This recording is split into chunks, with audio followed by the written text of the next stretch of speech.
ಸೋಲೆ ಇಲ್ಲ, ಭಯಪಡಬೇಡ. ಸೋಲೆ ಇಲ್ಲ, ಭಯಪಡಬೇಡ. ಧೈರ್ಯವಾಗಿ ದೇವರನ್ನ ಆರಾಧನೆ ಮಾಡು.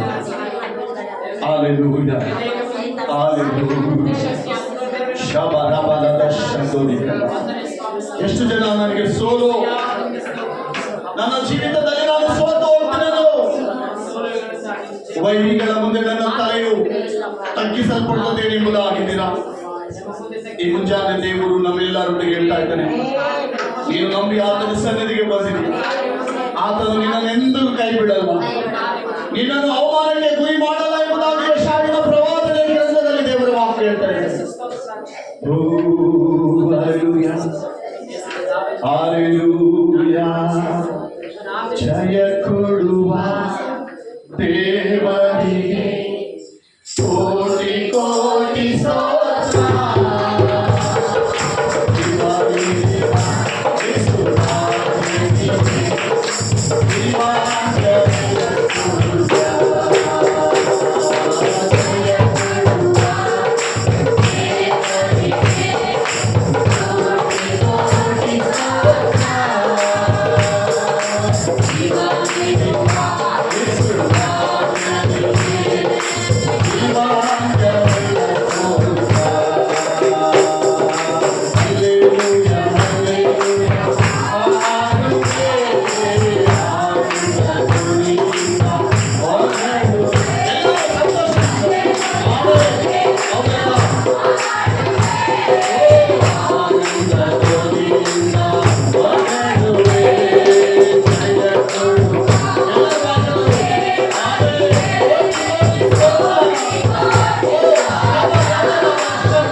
ಸಮುದ್ರ ಈ ಮುಂಜಾನೆ ದೇವರು ನಿನ್ನ ಹತ್ರ ಮಾತನಾಡ್ತಾ ಇದ್ದಾನೆ.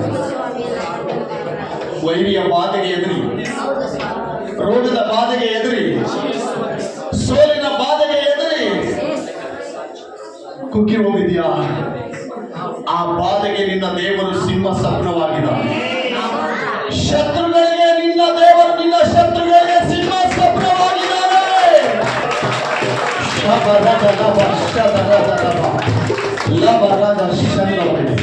ನೀನು ಎದುರದು ಬೇಕಾಗಿಲ್ಲ. ನಿನ್ನ ಪಕ್ಷದಲ್ಲಿ ಯುದ್ಧ ಶೂರನಿದ್ದಾನೆ, ನಿನ್ನ ಪಕ್ಷದಲ್ಲಿ ಸರ್ವ ಸೃಷ್ಟಿಕರ್ತನಿದ್ದಾನೆ. ಇವತ್ತು ನಿನ್ನನ್ನು ಯಾವುದು ಬಾಧಿಸ್ತಾ ಇದೆಯೋ, ಇವತ್ತು ನಿನ್ನನ್ನು ಯಾವುದು ಎದುರಿಸ್ತಾ ಇದೆಯೋ, ಇವತ್ತು ನಿನ್ನನ್ನು ಯಾವುದು ಕುಗ್ಗಿಸ್ತಾ ಇದೆಯೋ, ಒಂದು ದಿನ ಅದು ನಿನ್ನ ಕಣ್ಮರೆಯಾಗಿ ಕಾಣದ ಸಂತೋಷವು ನಿನ್ನ ಜೀವಿತದಲ್ಲಿ ಬರುತ್ತದೆ.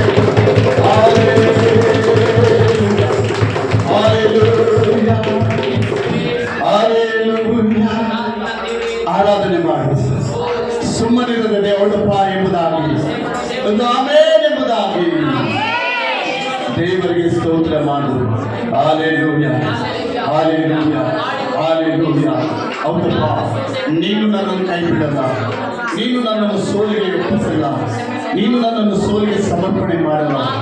ಯಾಕಂದ್ರೆ ನಾನು ನಂಬಿದ ದೇವರು ಆತನು ಸರ್ವ ಸೃಷ್ಟಿಗೆ ಯಜಮಾನನು. ನನ್ನ ಬಗ್ಗೆ ಆತನಿಗೆ ಚೆನ್ನಾಗಿ ಗೊತ್ತೆಂಬುದಾಗಿ ಎಷ್ಟು ಜನ ಇದ್ದೀರಿ?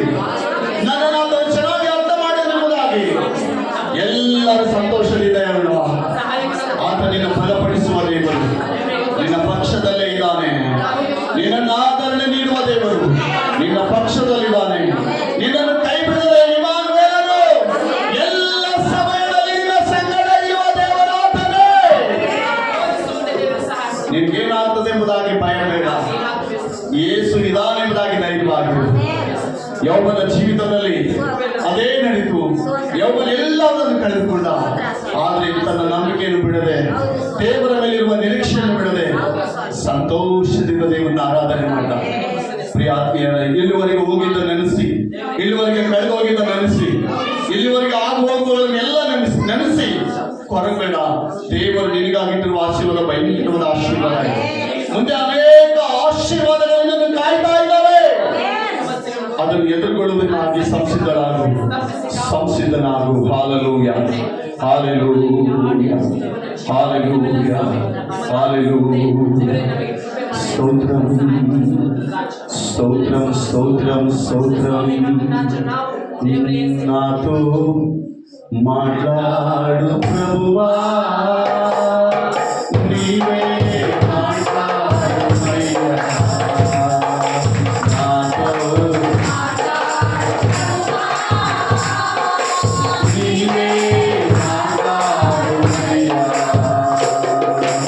నీవు పలికితే నాకు మేలయ్యా, నీవు పలికితే నాకు మేలయ్యా. నీ దర్శనమే నాకు చాలయ్యా, నీ దర్శనమే నాకు చాలయ్యా.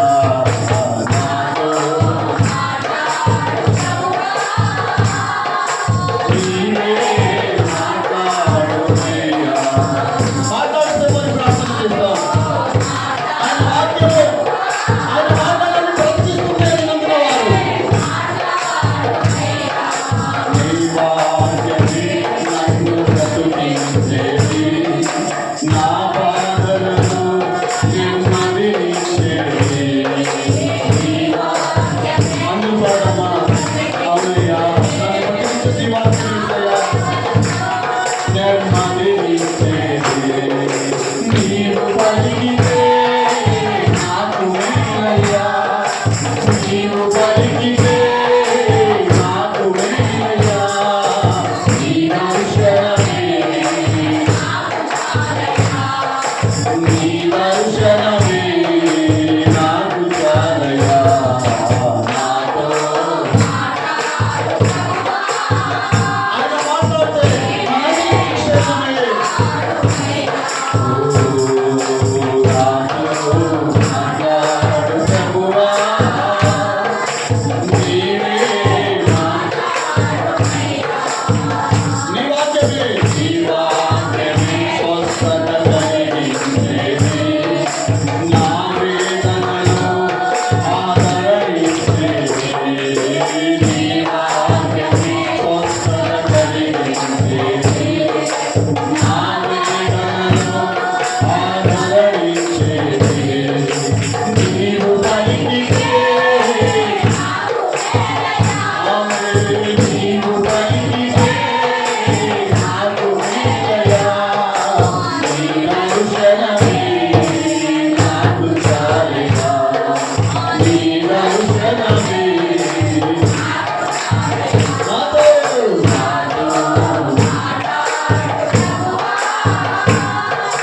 నీవే మాట్లాడమయ్యా. నాతో మాట్లాడయ్యా. యేసయ్యా, నీ మాట నాకు కావాలి.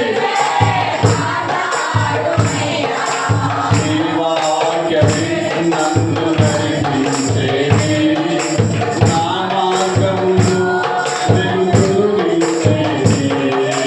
నీ వాక్యమే నన్ను నడిపించేది, నా మార్గములో వెలుగునిచ్చేది.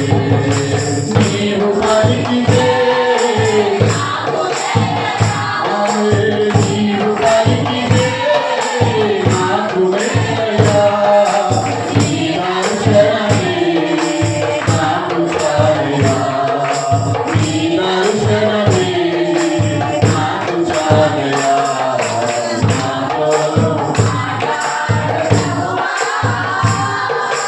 నీవే మాట్లాడమయ్యా. నాతో మాట్లాడు ప్రభువా, నీవే మాట్లాడమయ్యా. నీవు పలికితే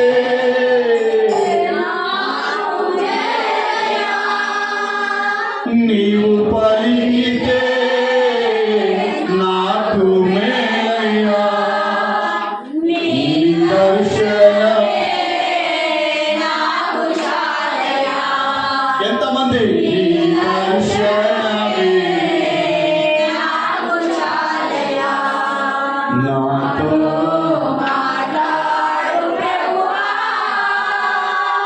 నీవే నీ వాక్యమే స్వస్థత కలిగించేది నా వేదనలో ఎంతమంది అనారోగ్యంతో ఉన్నారు ప్రార్థన చేయండి. ఎంతమందికి స్వస్థత కావాలి? యేసు నామములో ఆదరణ ఇచ్చేది నీవు పలికితే యేసయ్యా నీవు పలికితే నీ దర్శనమే నీ దర్శనమే. అవును ప్రియమైన దేవుని సంగమా, మనందరూ అడుగుదాం, దేవా నాతో మాట్లాడయ్యా.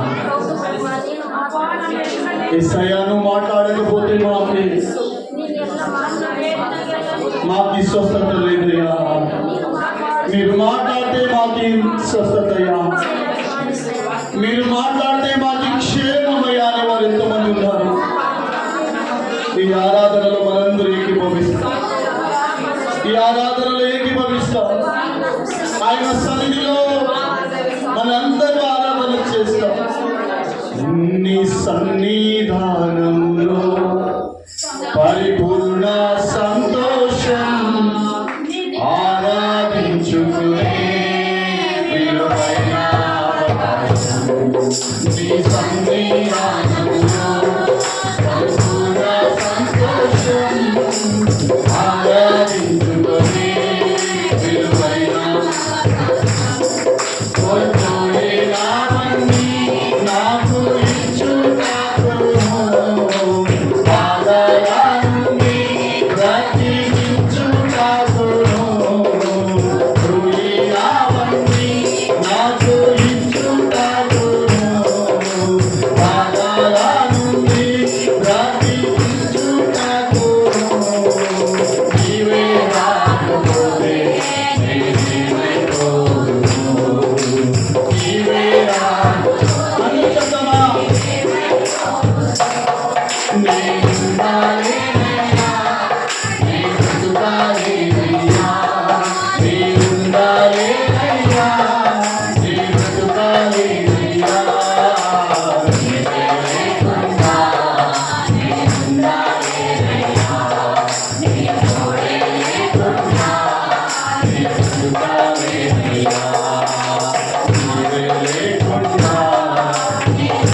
నేనున్నానులే భయపడకు అన్నావు.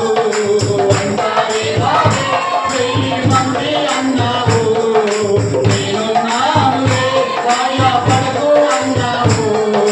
నేనంటే నీకు ఇంత ప్రేమ ఏంటయ్యా? నేనంటే నీకు ఇంత ప్రేమ ఏంటయ్యా? నేనున్నానేనయ్యా, నేనున్నానేనయ్యా, నేనున్నానేనయ్యా, నేనున్నానేనయ్యా. నీవే లేకుండా నేనున్నానేనయ్యా. నీవే లేకుండా యేసయ్యా, నువ్వు లేకుండా నేను బ్రతకలేనయ్యా. నీవే లేకుండా నేనున్నానేనయ్యా. నీవే లేకుండా నేనున్నానేనయ్యా. నీవే లేకుండా నేనున్నానేనయ్యా. నీవే లేకుండా నేనున్నానేనయ్యా. నీవే లేకుండా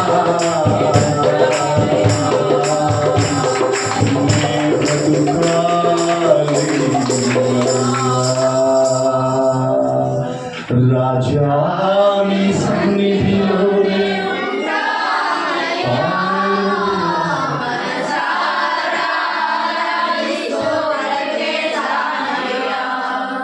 రాజా నీ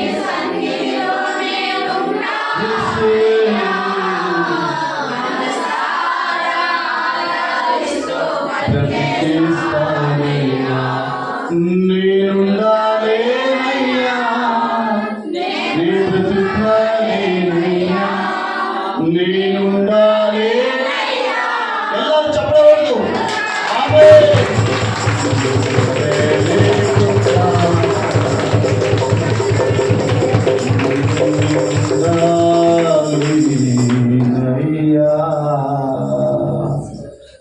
అవును రాజా, నీ సన్నిధిలో పరిపూర్ణమైన సంతోషం ఉంది.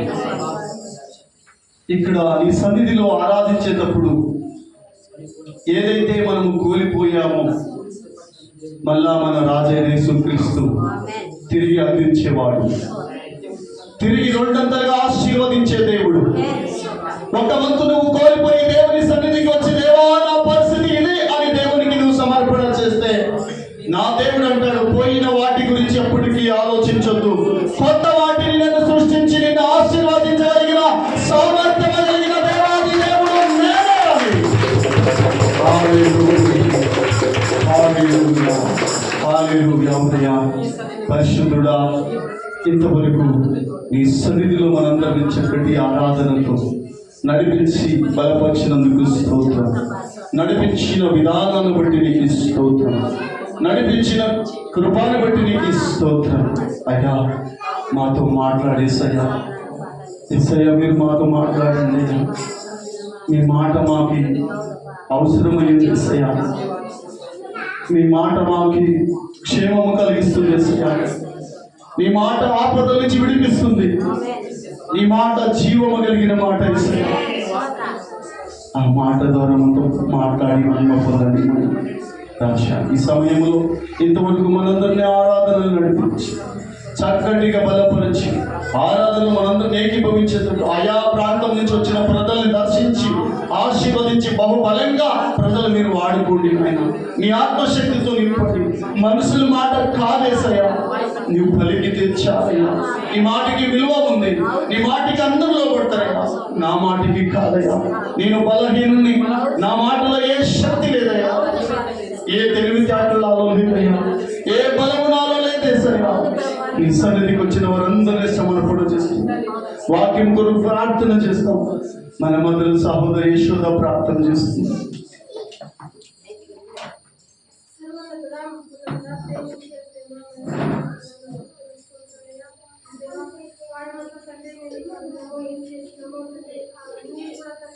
మర్చిపోయి సన్నిధిలో తండ్రి సమాధానాన్ని సంతోషాన్ని పొందుకునే అవకాశం ఇచ్చినందుకు ప్రభావాన్ని బలపరిచేవాడు రెండవ.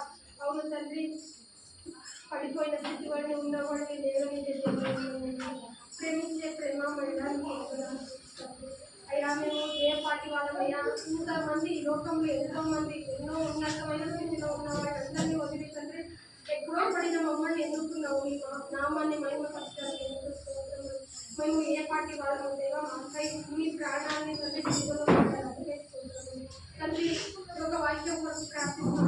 మాకు కావాల్సిన ఒక ఆహారాన్ని, ఆత్మిక ఆహారాన్ని మాకు దయచేయాలని అవునయ్యా, మీ ప్రేమను మాకు చూపించినట్టు తండ్రి, మమ్మల్ని మా మనసు సంతృప్తి పడేలా సహాయం చేయండి. ఎంతో మంది బాధతో వచ్చిన తండ్రి, అవమానంతో వచ్చిన వాళ్ళే ఉన్నారు, వచ్చిన వాళ్ళే విడుదల కలిగించి సమాధానం వేరే మార్గం తెరవండి. నడవడానికి సహాయం చేయండి. అవునయ్యా, సేవకులు ఏమాత్రం వాళ్ళనయ్యా, వాళ్ళని ఎన్నుకుని తండ్రి ఈ యొక్క మాటల్ని వాళ్ళ ద్వారా కనిపించేవాడు నువ్వై ఉన్నావు తండ్రి. మిమ్మల్ని వెతికి ఆత్మ మమ్మల్ని వాళ్ళు నింపండి చేసయ్యా. మిమ్మల్ని వెతికి కనుక్కునే ఒక కృపని మాకు దయచేయయ్యా. వాళ్ళమైన మేము తండ్రి మంచి దారిలో నడిపించాలని వేడుకుంటున్నాం తండ్రి. మాకు ఏ మాత్రం వాళ్ళము తండ్రి మమ్మల్ని ఈ మాట ద్వారా మమ్మల్ని స్థిరపరచాలని ఈ యొక్క ఆత్మీయ ఆహారాన్ని తృప్తిగా పొందుకుని మా ఇంటికి వెళ్ళడానికి సహాయం చేయండి. ప్రేమ, కృప, శాంతి, సమాధానం నిత్య నిరంతరం మాకు తోడు ఉండాలని ఉన్నతమైన నామములో చిన్న ప్రార్థన amen amen amen. Praise the Lord. ಎಲ್ಲರೂ ದಯಮಾಡಿ ಕೂತ್ಕೊಂಡು ಮనందరూ కూర్చుందాం. దేవుడు మనందరినీ ఆశీర్వదించును గాక. ನಾವೆಲ್ಲರೂ ದೇವರ ಸನ್ನಿಧಿಯಲ್ಲಿ ಆಸಕ್ತಿಯಿಂದ ಕೂತ್ಕೋಣ. ಸಂತೋಷವಾಗಿರೋರೆಲ್ಲ ಒಂದ್ಸಲ ದೇವರಿಗೆ ಸ್ತೋತ್ರ ಮಾಡೋಣ. Hallelujah, hallelujah. ದೇವರ ಪರಿಶುದ್ಧವಾದ ನಾಮಕ್ಕೆ ಸ್ತೋತ್ರ. ಪ್ರಿಯ ಆತ್ಮೀಯ ನನ್ನ ಸಹೋದರಿ ಹಾಗೂ ನನ್ನ ಸಹೋದರ, ಈ ಮುಂಜಾನೆ ನಾವೆಲ್ಲರೂ ಆರಾಧನೆಯಲ್ಲಿ ಆತನ ಸನ್ನಿಧಿಯಲ್ಲಿ ನಾವೆಲ್ಲರೂ ಇಲ್ಲಿ ಸೇರಿದ್ದೀವಿ. ದೇವರ ಪರಿಶುದ್ಧವಾದ ನಾಮಕ್ಕೆ ಸ್ತೋತ್ರ.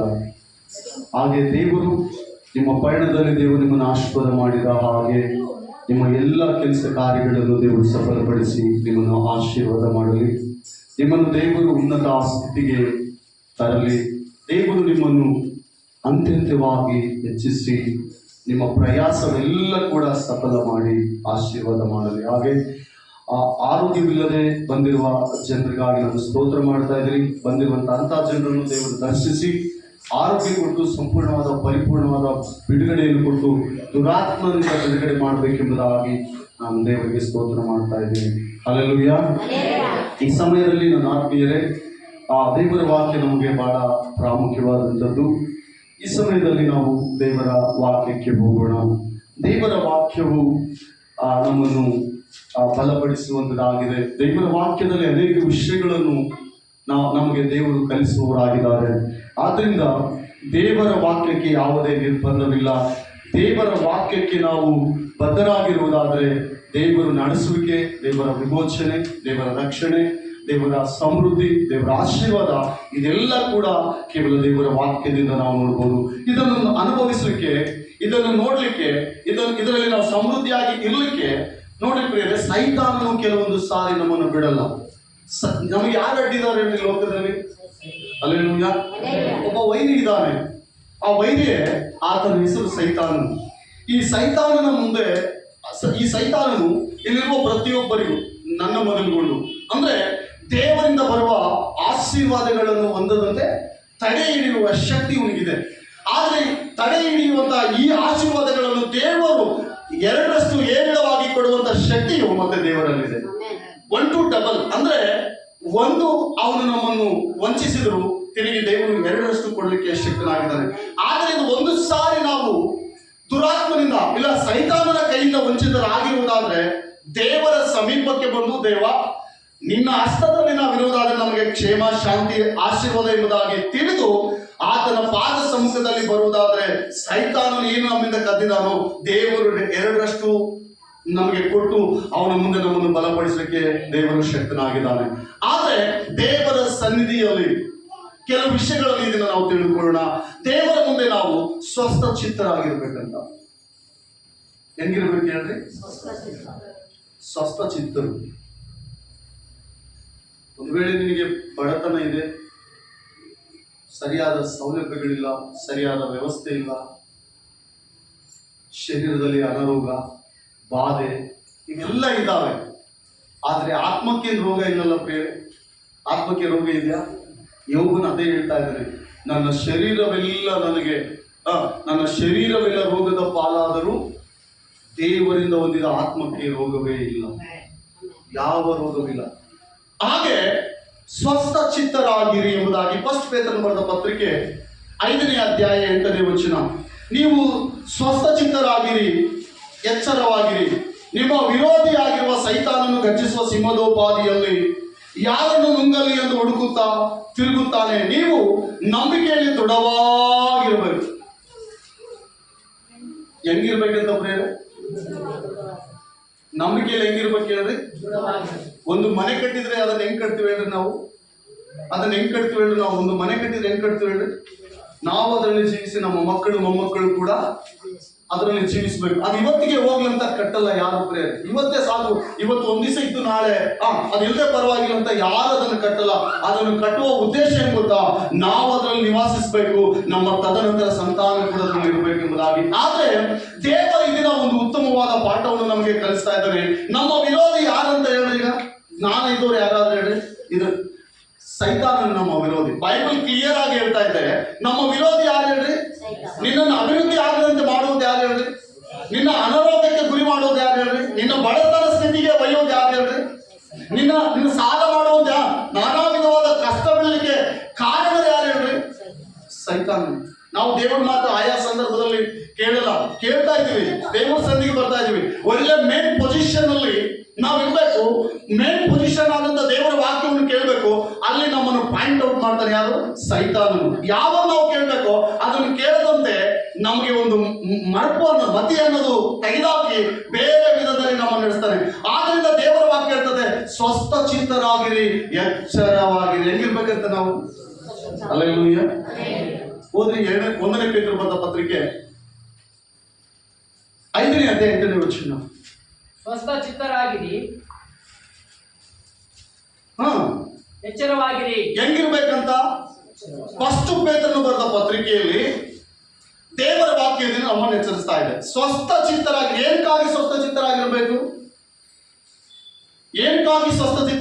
ಹೇಳ್ರಿ ಪ್ರೇರೆ? ನಮಗೆಲ್ಲರಿಗೂ ಬಲಹೀನತೆಗಳಿದ್ದಾವೆ. ಮನುಷ್ಯರು ನಮಗೆ ಕೆಲವೊಂದು ಬಲಹೀನತೆಗಳಿದ್ದಾವೆ. ಶರೀರ ಆರೋಗ್ಯ ಇರಲ್ಲ, ಕೆಲವು ಸಾರಿ ಶರೀರ ಸಹಕಾರ ಕೊಡಲ್ಲ, ಕೆಲವು ಸಾರಿ ಜ್ಞಾನ ಕೆಲಸ ಮಾಡಲ್ಲ. ಇವೆಲ್ಲ ಬಲಹೀನತೆಗಳಿದ್ದಾವೆ. ಆದ್ರೆ ಆತ್ಮಕ್ಕೆ ಲೋಪವಿಲ್ಲೆಂಬುದಾಗಿ ನಾವು ತಿಳಿದು ಆತ್ಮದಲ್ಲಿ ಸ್ವಸ್ಥ ಚಿತ್ತರಾಗಿರ್ಬೇಕೆಂಬುದಾಗಿ. ಹಾಗೆ ನೆಕ್ಸ್ಟ್ ಮಾತು, ನೀವು ಎಚ್ಚರವಾಗಿರ್ಬೇಕು. ಹೆಂಗಿರ್ಬೇಕು ಹೇಳ್ರಿ? ಎಚ್ಚರವಾಗಿರ್ಬೇಕು. ಏನಕ್ಕಾಗಿ ಎಚ್ಚರವಾಗಿರ್ಬೇಕು? ನೀನು ನಂಬಿರುವ ದೇವರ ಕೃಪೆಯನ್ನು ಪಡೆದುಕೊಳ್ಳಿಕ್ಕೆ ಸೈತಾನನ್ನು ಕಂಕಣ ಕಟ್ಟಿ ಆತುರದಿಂದ ಕಾಯ್ತಾ ಇದ್ದಾನೆ. ಈ ವ್ಯಕ್ತಿ ದೇವರ ಕೃಪೆಯಲ್ಲಿದ್ದಾನೆ, ಈ ಸ್ತ್ರೀ ದೇವರ ಕೃಪೆಯಲ್ಲಿದ್ದಾಳೆ.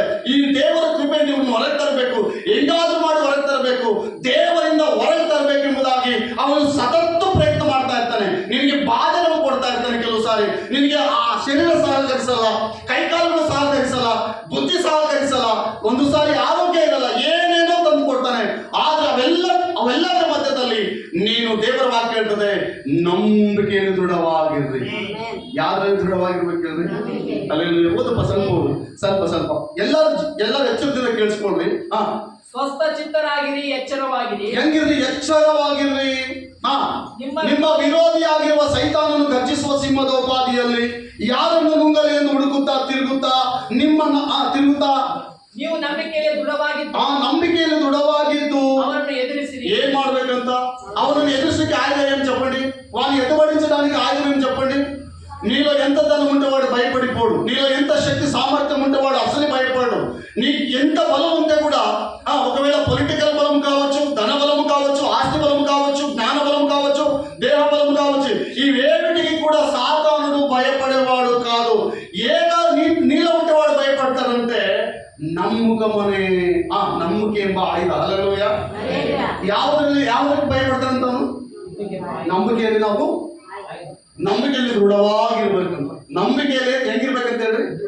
ಎಫೆಸಿ 6:10 ಹಿಂಗೆ ಹೇಳ್ತದೆ, ಇಗೋ ನೀನು ನಂಬಿಕೆ ಎಂಬ ಗುರಾಣಿಯನ್ನು ಹಿಡಿದುಕೋ, ವಾಕ್ಯ ಎಂಬ ಕತ್ತಿಯನ್ನು ಹಿಡಿದುಕೋ. ಇನ್ನೂ ಅನೇಕ ವಿಧದಲ್ಲಿ ಅಲ್ಲಿ ಬರೆಯಲ್ಪಟ್ಟಿದೆ. ದೇವರ ವಾಕ್ಯ ಎಂಬ ಕಥೆಯನ್ನು ಹಿಡಿದುಕೋ. ದೇವರ ನಂಬು. ಆ ನಂಬಿಕೆ ನಿನ್ನ ತಲೆಗೆ ಶಿರಸ್ತ್ರಾಣವಾಗಿರುವಂತೆ ಕಾಪಾಡಿಕೊ. ಇಲ್ಲಿ ದೇವರ ವಾಕ್ಯ ಇರ್ತದೆ, ಇಗೋ ನೀವು ನಂಬಿಕೆಯಲ್ಲಿ ದೃಢವಾಗಿರ್ರಿ. ಹಲ್ಲೆಲೂಯಾ. ನಮ್ಮ ನಂಬಿಕೆ ಕೆಡಿಸೋರು ಯಾರು ಹೇಳ್ರಿ?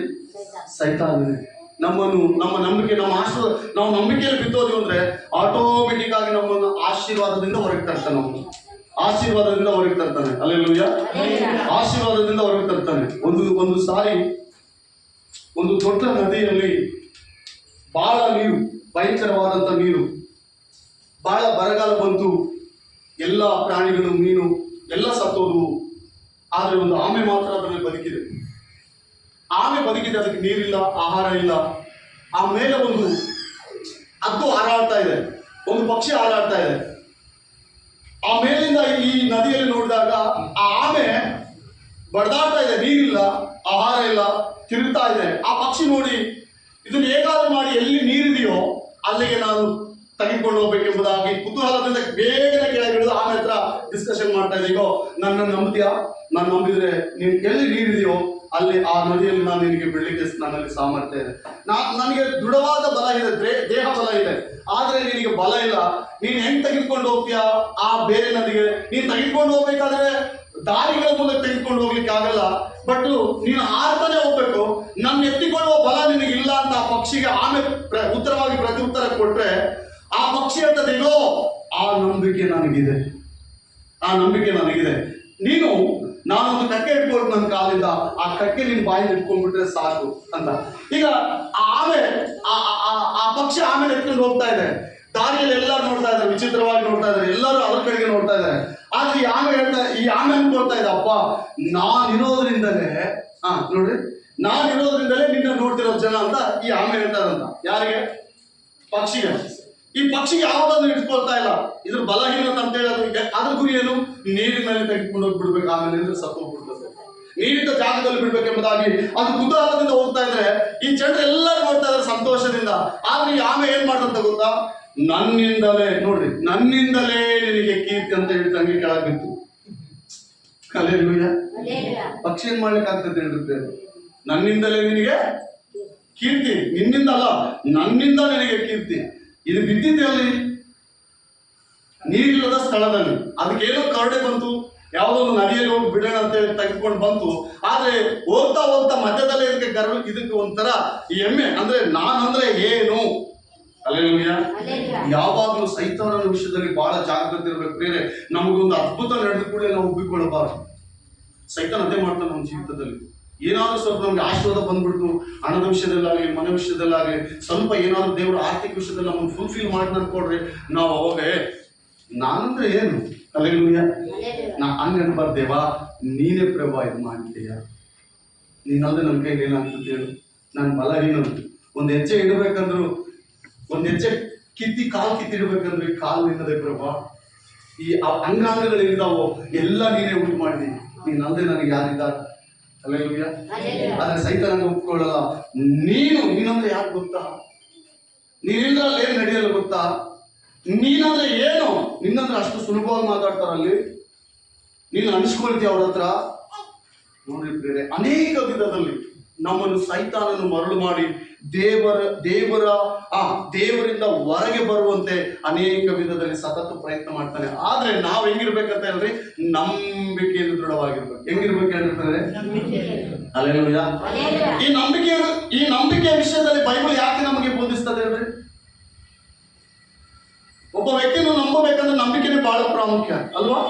ಹಾಗೆ ದೇವರು ನಂಬಿದ ನಾವು, ದೇವರ ಪ್ರಜೆಗಳಾದ ನಾವು, ದೇವರ ಸಮ್ಮುಖದಲ್ಲಿರುವ ನಾವು ನಂಬಿದ್ದು ನರಮನುಷ್ಯರನ್ನಲ್ಲ, ನಾವು ನಂಬಿದ್ದು ಮನುಷ್ಯರನ್ನಲ್ಲ, ಸಾಕ್ಷಾತ್ ಸೃಷ್ಟಿಕರ್ತನ ನಂಬಿದೀವಿ. ಆತನು ಈ ದಿನ ನಿನಗೆ ಏನು ಮಾಡಿದನೋ ಅದಕ್ಕೆ ಕೃತಜ್ಞತೆ. ಒಂದು ವೇಳೆ ಕೇಡಾಯ್ತಂದ್ರು, ದೇವರೇ ಈ ಕೇಡನ್ನು ಮೇಲಾಗಿ ಮಾರ್ಪಡಿಸು. ಆ ಶಕ್ತಿ ಆತನಿಗಿಲ್ವಾ? ಮತ್ತೆ ಯಾಕೆ ಪ್ರಾರ್ಥನೆ ಮಾಡಲ್ಲ? ಯಾವಾಗ ಒಂದು ಏನಾದ್ರು ಸ್ವಲ್ಪ ನಮ್ಗೆ ಆಗ್ಬಿಡ್ತಂದ್ರೆ, దేవుడు ఉన్నాడా లేదా, దేవుడు ಇದ್ದಾನಾ ಇಲ್ಲ ಪರೀಕ್ಷೆ ಮಾಡಬಾರ್ದು. ಆತನು ಹೇಳ್ತಾ ನನ್ನ ಪರೀಕ್ಷೆ ಮಾಡಬೇಡ್ರಿ. ಯಾವ ವಿಧದಲ್ಲಾದ್ರೂ ನಾನು ನಿಮ್ಮನ್ನು ಆಶೀರ್ವಾದ ಮಾಡ್ತೀನಿ.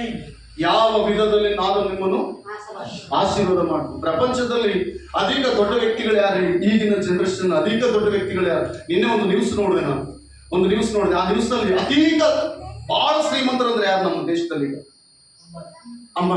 ಅಂಬಾನಿಗಿನ ಭಯಂಕರವಾದಂತ ಶ್ರೀಮಂತರಿದ್ದಾರಂತೆ. ರೊನಾಲ್ಡ್ ಅಂತೇಳಿ ಫುಟ್ಬಾಲ್ ಪ್ಲೇಯರ್ ಅಂತಾನೆ. ಯಾರೇನ್ರಿ? Football Ronald. ಅಂಬಾನಿಗಿಂತಲೂ ಸಮುದ್ರದಲ್ಲಿ ಹೋಟ್ಲ ಇದೆ, ಸಮುದ್ರದಲ್ಲಿ ಹೋಟ್ಲ ರೆಸ್ಟೋರೆಂಟ್ ಇದೆ ಸಮುದ್ರದಲ್ಲಿ. ರೊನಾಲ್ಡ್ ಟೆಂಪು ಒಂದು ಸಾರಿ ಆತನು ಫುಟ್ಬಾಲ್ ಒಂದು ವಿಷಯದಲ್ಲಿ ಅಂದ್ರೆ ಗೆದ್ದಾಗ ಒಂದು ಕಪ್ಪು ಕೊಟ್ರೆ ನೋಡಿ, ಒಂದು ಕಪ್ಪು ಕೊಟ್ರೆ ಆ ಕಪ್ಪನ್ನು ದೇವರಿಗಾಗಿ ಗಿಫ್ಟ್ ಕೊಟ್ಟಂತ ಫಸ್ಟ್ ಸಾರಿ. ಏನ್ ಕಪ್ ಅದು? Gold cup. Total fever gold 99% gold, 96 ಅಲ್ಲ 99% ಗೋಲ್ಡ್. ಆ ಗೋಲ್ಡ್ ಸೀದಾ ತೆಗೆದುಕೊಂಡು ಹೋಗಿ ದೇವರ ಆಲಯ ಕಟ್ಟಬೇಕೆಂಬುದಾಗಿ ಆ ಗ್ರಾಮದಲ್ಲಿ ಕೊಟ್ರೆ ದೇವರಿಗಾಗಿ 100 ಎಕರೆ ಭೂಮಿ ಬಂದಿದ್ದಂತ. ಆ ಕಪ್ಪಲ್ಲಿ ಎಷ್ಟು? 100 ಎಕರೆ ಭೂಮಿ ಬಂದು ದೇವರ ಆಲಯ ಕಟ್ಟಿ ಇನ್ನೂ ಅದರಲ್ಲಿ ಹಣ ಉಳಿತು. ರೊನಾಲ್ಡ್ ಆತನ ಹೆಸರು ಹೇಳಿದ್ರೆ ಫುಟ್ಬಾಲ್ ನಲ್ಲಿ ಒಂದು ಒಂದು ಕ್ರೇಜಿ ಇದೆ. ಅಲ್ಲೆಲ್ಲೂಯ್ಯ. ನಾನು ಹೇಳ್ತಿರೋದೇನು ಸುಮ್ಮನೆ ಅಲ್ಲ. ಆದ್ರೂ ಇವತ್ತಿಗೆ ಆ ವ್ಯಕ್ತಿ ಅಷ್ಟು ಶ್ರೀಮಂತನು. ಎಲ್ಲಿ ಹೋದ್ರು ಪ್ರಾರಂಭ ಮಾಡಿದ್ರು ಫಸ್ಟ್ ಪ್ರಾರ್ಥನೆ ಮಾಡಿ, ದೇವಾ ನೀನಿಲ್ಲದೆ ನಾನಿಲ್ಲ. ಗರ್ವ ಬರ್ಬೋದಲ್ಲ?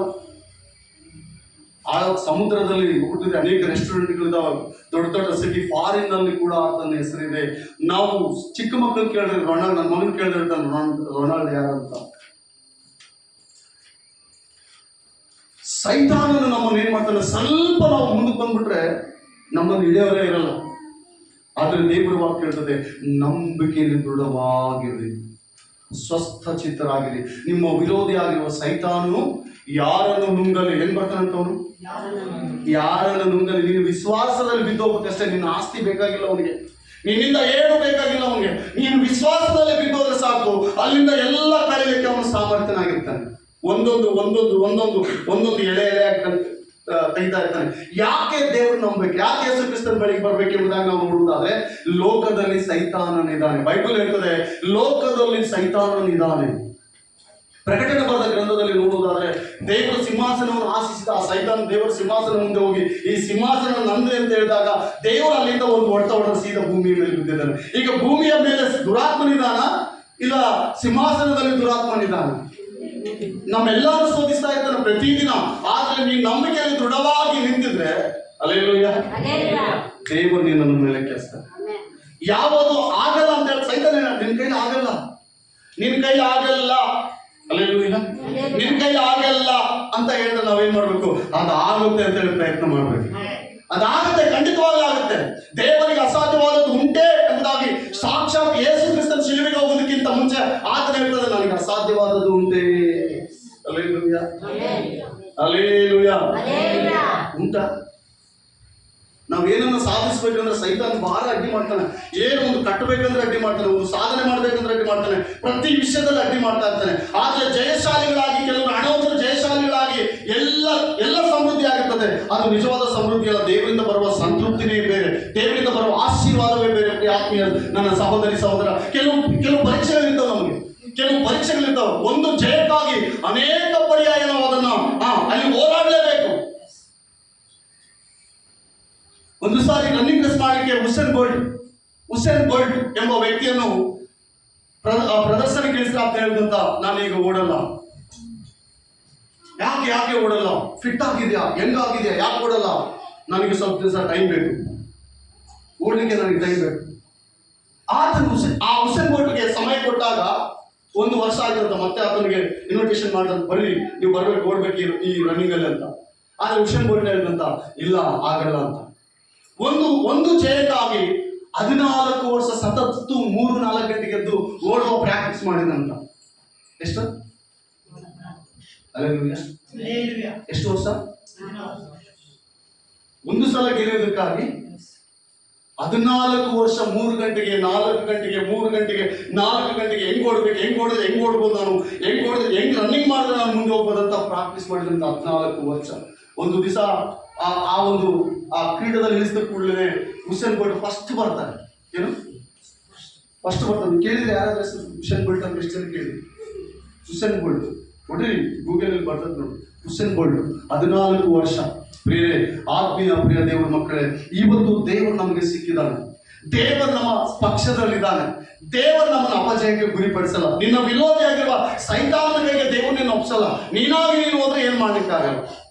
ದೇವರು ನಿನ್ನ ವಿರೋಧಿ ಕೈಗೆ ನಿನ್ನ ಸಮರ್ಪಣೆ ಮಾಡಲ್ಲ. ದೇವರು ನಿನ್ನ ಪಕ್ಷದಲ್ಲಿದ್ದಾನೆ. ನೀನು ನಂಬಿಕೆಯಲ್ಲಿ ದೃಢವಾಗಿರ್ಬೇಕು. ಹೆಂಗಿರ್ಬೇಕು ಹೇಳ್ರಿ? ಇವತ್ತು ಈ ಸ್ಥಿತಿ ನಾನು ದೇವರನ್ನು ಉನ್ನತ ಆ ಸ್ಥಿತಿಗೆ ತರ್ತಾನೆ. ಆ ವಾಕ್ಯ ನೋಡಿ ಹೆಂಗೆ ಅಂತಂದ್ರೆ 9ನೇ ವಚನ 9, ದೃಢವಾಗಿರಿ. ನೀವು ನಂಬಿಕೆಯಲ್ಲಿ ದೃಢವಾಗಿದ್ದು ಅವರನ್ನು ಎದುರಿಸಿರಿ. ಏನ್ ಮಾಡ್ಬೇಕ್ರಿ? ಸೈತಾನ ಎದುರ್ತಾನೆ ನಮಗೆ, ಖಂಡಿತವಾಗ್ಲೂ ಇರ್ತಾನೆ. ದೇವರ ವಾಕ್ಯ ಹೇಳ್ತಲ್ಲ, ಎದುರಿಸ್ಬೇಕಂದ್ರೆ ಎಲ್ಲಿ ಹೇಳ್ರಿ? ಮೊಣಕಾಲಿಗೆ ಕೆಲಸ ಕೊಡ್ರಿ. ದೇವರ ಆಶ್ಚರ್ಯಕಾರ ನಾವು ನೋಡ್ಬೇಕಂದ್ರೆ ಫಸ್ಟ್ ಮೊಣಕಾಲಿಗೆ. ದೇವರ ಸ್ವಸ್ಥತೆ ನಾವು ಹೊಂದ್ಬೇಕಂದ್ರೆ ಮೊಣಕಾಲಿಗೆ ಕೆಲಸ ಕೊಡ್ರಿ. ಮೊಣಕಾಲಿ ಅದಕ್ಕೆ ಬರಲ್ಲ, ಕುಂತ್ಕೊಂಡು ಪ್ರಾರ್ಥನೆ ಮಾಡಿ, ದೇವ ನನ್ನ ಪರಿಸ್ಥಿತಿ ಇದು, ನನಗೆ ಸಹಾಯ ಮಾಡು. ಹೆಂಗಿದೆ ನನ್ನ ಸೈತಾನು? ಗರ್ಜಿಸುವ ಸಿಂಹದೋಪಾದಿಯಲ್ಲಿ ಯಾರನ್ನು ನುಂಗಲಿ, ಇಲ್ಲಿರುವ ಯಾರನ್ನು ನುಂಗಲಿ. Hallelujah, hallelujah. ಯಾರನ್ನು ನುಂಗಲಿ ಎಂಬುದಾಗಿ ನಿಮ್ಮ ವಿರೋಧಿ ನಮಗೆ ವಿರೋಧಿ ಯಾರು? ನಮಗೆ ವಿರೋಧಿ ಯಾರು ಹೇಳ್ರಿ? ನಮ್ಮ ಮನೆಯವರ, ನಮ್ಮ ಅಕ್ಕಪಕ್ಕದವರ ಅಲ್ಲ ಪ್ರಿಯರೇ. ನಮ್ಮ ಅಣ್ಣ ತಮ್ಮಂದಿರ ಅಲ್ಲ, ನಮ್ಮ ತಾಯಿ ತಂದೆಯ ಅಲ್ಲ. ಅವರ ಮಧ್ಯದಲ್ಲಿ ಭೇದ ಎಬ್ಬಿಸುವವನೇ ಇವನು ಸೈತಾನ. ಅವ್ರ ಮಧ್ಯದಲ್ಲಿ, ನಮ್ಮ ಮಧ್ಯದಲ್ಲಿ ಭೇದ ಎಬ್ಬಿಸುವವನು ಯಾರು ಹೇಳ್ರಿ? ಸೈತಾನನು. ಆ ಸೈತಾನ ಕಾರ್ಯಕ್ಕೆ ಒಳಗಾಗಿ ಅನೇಕ ರೀತಿಯ ಕುಟುಂಬದಲ್ಲಿ ಅಸಮಾಧಾನವನ್ನು ಹುಟ್ಟಿಸಿಕೊಂಡು ಒಬ್ಬರನ್ನು ಕಂಡ್ರೆ ಒಬ್ಬರು ಆಗ್ತಾ ಇಲ್ಲ. ಕಾರಣ ಏನು ಗೊತ್ತಾ? ಇದೆಲ್ಲ ಸೈತಾನನ ಕಾರ್ಯ. ಕ್ರೈಸ್ತವರಾದ ನಾವು, ದೇವರಿಂದ ಕರೆಯಲ್ಪಟ್ಟ ನಾವು ಕ್ಷಮಿಸುವ ಗುಣ ಬಹಳ ಪ್ರಾಮುಖ್ಯ. ವಾಕ್ಯ ಹೇಳ್ತದೆ, ಸ್ವಸ್ಥ ಚಿತ್ತರಾಗಿರ್ರಿ, ಸ್ವಸ್ಥ ಚಿತ್ತರಾಗಿರ್ರಿ. ಹಲ್ಲೆಲೂಯಾ. ಏನಾಗಿರ್ಬೇಕಂತ ನಾವು ಸ್ವಸ್ಥ ಚಿತ್ತರಾಗಿರ್ರಿ. ನೆಕ್ಸ್ಟ್ ದಾನಿಯೇಲ ಪುಸ್ತಕ, ನ್ಯಾಯಸ್ಥಾಪಕರು, ಬುಕ್ ಆಫ್ ಜಡ್ಜ್ 14 verse 5-6. ನ್ಯಾಯಸ್ಥಾಪಕರ ಪುಸ್ತಕ 14ನೇ ಅಧ್ಯಾಯ. ದೇವರಿಗೆ ಸ್ತೋತ್ರ. ಹಲ್ಲೆಲೂಯಾ. 14ನೇ ಅಧ್ಯಾಯ 5ನೇ ವಚನ ನೋಡಿ. ಸಂಸೋನನೆಂಬ ಒಬ್ಬ ವ್ಯಕ್ತಿ ಇದ್ದಾನೆ. ಹೆಸರು ಆತಂದು ಸಂಸೋನನು ತನ್ನ ತಂದೆ ತಾಯಿಗಳ ಸಹಿತವಾಗಿ ತಿಮ್ನಾ ಊರಿಗೆ ಹೊರಟು. ಎಲ್ಲಿಗೆ ಹೋದಂತವನು? ತಿಮ್ನಾ ಊರಿಗೆ ಹೊರಟು ಅಲ್ಲಿನ ದ್ರಾಕ್ಷಾ ತೋಟಗಳ ಬಳಿಗೆ ಬಂದಾಗ ಒಂದು ಪ್ರಾಯದ ಸಿಂಹವು ಗರ್ಜಿಸುತ್ತಾ ಅವನ ಎದುರಿಗೆ ಬಂತು. ಒಂದು ಪ್ರಾಯದ ಸಿಂಹವು ಗರ್ಜಿಸುತ್ತಾ ಸಂಸೋನನ ಬಳಿಗೆ ಬಂದಾಗ ಅವನ ಕೈಯಲ್ಲಿ ಏನೂ ಇಲ್ಲ. ಈಗ ಪ್ರಾಯದ ಸಿಂಹ ಅವನ ಎದುರಿಗಿದೆ. ಅವನೊಂದು ಕಾರ್ಯಕ್ಕಾಗಿ ಹೊಂದಿದ್ದಾನೆ. ಅಭಿಷೇಕಿಸಲ್ಪಟ್ಟ ಮನುಷ್ಯನು, ದೇವರಿಂದ ಆರಿಸಿಕೊಂಡಂತ ಮನುಷ್ಯನು, ದೇವರನ್ನು ದೃಢವಾಗಿ ನಂಬಿದಂತ ಮನುಷ್ಯನು, ತಂದೆ ತಾಯಿಗಳು ಕೂಡ ದೇವರಿಗೆ ಭಯ ಪಡುವಂತ ವ್ಯಕ್ತಿಗಳು. ಈ ಸಂಸೋನನು ಯಾವಾಗ ಆ ಊರಿಗೆ ಹೋಗ್ತಾ ಇದ್ದಾನೋ, ಆ ದ್ರಾಕ್ಷಾ ತೋಟದಿಂದ ಒಂದು ಸಿಂಹ ಬರ್ತಾ ಇದೆ. ಹೆಂಗ್ ಬರ್ತಾ ಇದೆ ಅಂತೆ? ಸೈತಾನ ಹೆಂಗ್ ಬರ್ತಾನಂತ ಹಿಂದಿನ ವಾಕ್ಯದಲ್ಲಿ ನೋಡುವಾಗ, ಗರ್ಜಿಸುವ ಸಿಂಹದೋಪಾದಿಯಲ್ಲಿ. ಸಂಸೋನನಿಗೆ ಅದೇ ಎದುರಾಯ್ತು. ಸಂಸೋನನ ಕೈಯಲ್ಲಿ ಏನೂ ಇಲ್ಲ. ಹಲ್ಲೆಲೂಯಾ. ಸಿಂಹವನ್ನು ಎದುರಿಗಿದೆ, ಸಂಸೋನನ ಕೈಯಲ್ಲಿ ಏನೂ ಇಲ್ಲ. ಆದ್ರೆ ಸಂಸೋನನ ಆ ಸಿಂಹವನ್ನು ಹೆಂಗ್ ಹೇಳ್ತು ಅಂತ ಹೇಳ್ರಿ? ಓತು ಮರಿನ ತಗಲು ಹೆಂಗ್ ಬಿಡಿಸ್ತಾರೆ ಹೇಳ್ರಿ? ನಿಮ್ ಊರಲ್ಲಿ ಕುರಿ ಕೊಯ್ತಾರ? ಕುರಿಗಳ ತಗಲು ಹೆಂಗ್ ಬಿಡಿಸ್ತಾರ? ಸುಮ್ಮನೆ ಹಿಂಗ್ ಅಂದ್ಬಿಡ್ತಾರ. ಹಿಂಗ್ ಅಂತ ಇರ್ತಾರೆ, ಬರ ಬರ ಬರ ಬರ ಹೋಗ್ತಾ ಇರ್ತಾರೆ. ಓದಪ್ಪ ವಾಕ್ಯ. ಅವನ ಕೈಯಲ್ಲಿ ಏನು ಇಲ್ಲದಿತ್ತು. ಯೆಹೋವನ ಆತ್ಮವು ಅವನ ಮೇಲೆ ಪಕ್ಕನೆ ಬಂದಿದ್ದರಿಂದ ಆ ಸಿಂಹವು ಓತು ಮರಿಯಂತೆ ಎಂಬಂತೆ ಸೀಳಿಬಿಟ್ಟನು. ಹೆಂಗ್ ಸೀಳ್ದಂತ ಅವನ ಸಿಂಹನ? ಸಂಸೋನಲ್ಲಿ ಏನಿದೆ ಹೇಳ್ರಿ? ಅದು ನನ್ನ ಕಡೆ ನೋಡ್ರಿ. ಸಂಸೋನನು ಮಹಾಬಲಜ್ಞ. ಸಂಸೋನನು ಯಾರು? ದೇವರ ಆತ್ಮ ಹೊಂದಿದಂತ ವ್ಯಕ್ತಿ. ನ್ಯಾಯಸ್ಥಾಪಕರ ಪುಸ್ತಕದಲ್ಲಿ ಕರೆಯಲ್ಪಟ್ಟಂತ ವ್ಯಕ್ತಿ, ನೇಮಿಸಲ್ಪಟ್ಟಂತ ವ್ಯಕ್ತಿ, ಅಭಿಷೇಕಿಸಲ್ಪಟ್ಟಂತ ವ್ಯಕ್ತಿ. ಈ ವ್ಯಕ್ತಿ ಎದುರಿಗೆ ಒಂದು ಸಿಂಹ ಬಂದ್ರೆ ಓದು ಮನೆ ಹೆಂಗ್ ಸೀಳ್ತದನೋ ಹಂಗ ಸುಮ್ಮನೆ ಬಿಸಾಕ್ಬಿಟ್ಟ. ಆ ಮಾತು ತಂದೆ ತಾಯಿ ಕೂಡ ಹೇಳಿಲ್ಲಮ್ಮ, ಈ ದಿನ ತಿಮ್ನಾತಿಗೆ ಹೋಗ್ತಾ ಇದ್ದೆ ನಾನು. ಆ ತಿಮ್ನಾತಿಗೆ ಹೋಗುವಂತ ಸಂದರ್ಭದಲ್ಲಿ ಒಂದು ದ್ರಾಕ್ಷ ತೋಟದ ಮಧ್ಯದಲ್ಲಿ ಸಿಂಹ ಬಂತು. ಆ ಬಂದು ಕೂಡ ನನ್ನ ಕೈಗೆ ಏನಿಲ್ಲ, ಅದನ್ನ ಸೀಳಿ ಹಾಕ್ಬಿಟ್ಟಂತ ಯಾರಿಗೂ ಹೇಳಿಲ್ಲ. ಗುಪ್ತವಾಗಿ ಸುಮ್ಮನೆ ಸೀಳಿ ಬಿಸಾಕೋದ. ನೆಕ್ಸ್ಟ್ ಅದೇ ಮಾರ್ಗದಲ್ಲಿ ಸಂಸೋನನ್ನು ಹೋಗುವಾಗ ಆ ಸಿಂಹದ ಬಾಯಿಗೆ ಒಂದು ಜೇನು ಇರ್ತದೆ. ಆ ಹೋಗಿ ತಿಮ್ನಾ ಊರಿಗೆ ಹೋಗಿ ಅಲ್ಲಿರುವ ಎಲ್ಲ ಹಿರಿಯರ ಮುಂದೆ ಹೇಳ್ತಾನೆ, ಇಗೋ ನೀನು ಯಾವ ಊರಿನವನು? ನೀನು? ನಾನು ಫಲ ಇಂತ. ನಿಮ್ಮ ದೇವರು ಯಾರು? ನನಗೆ ಇಸ್ರಾಯೇಲರ ದೇವರು.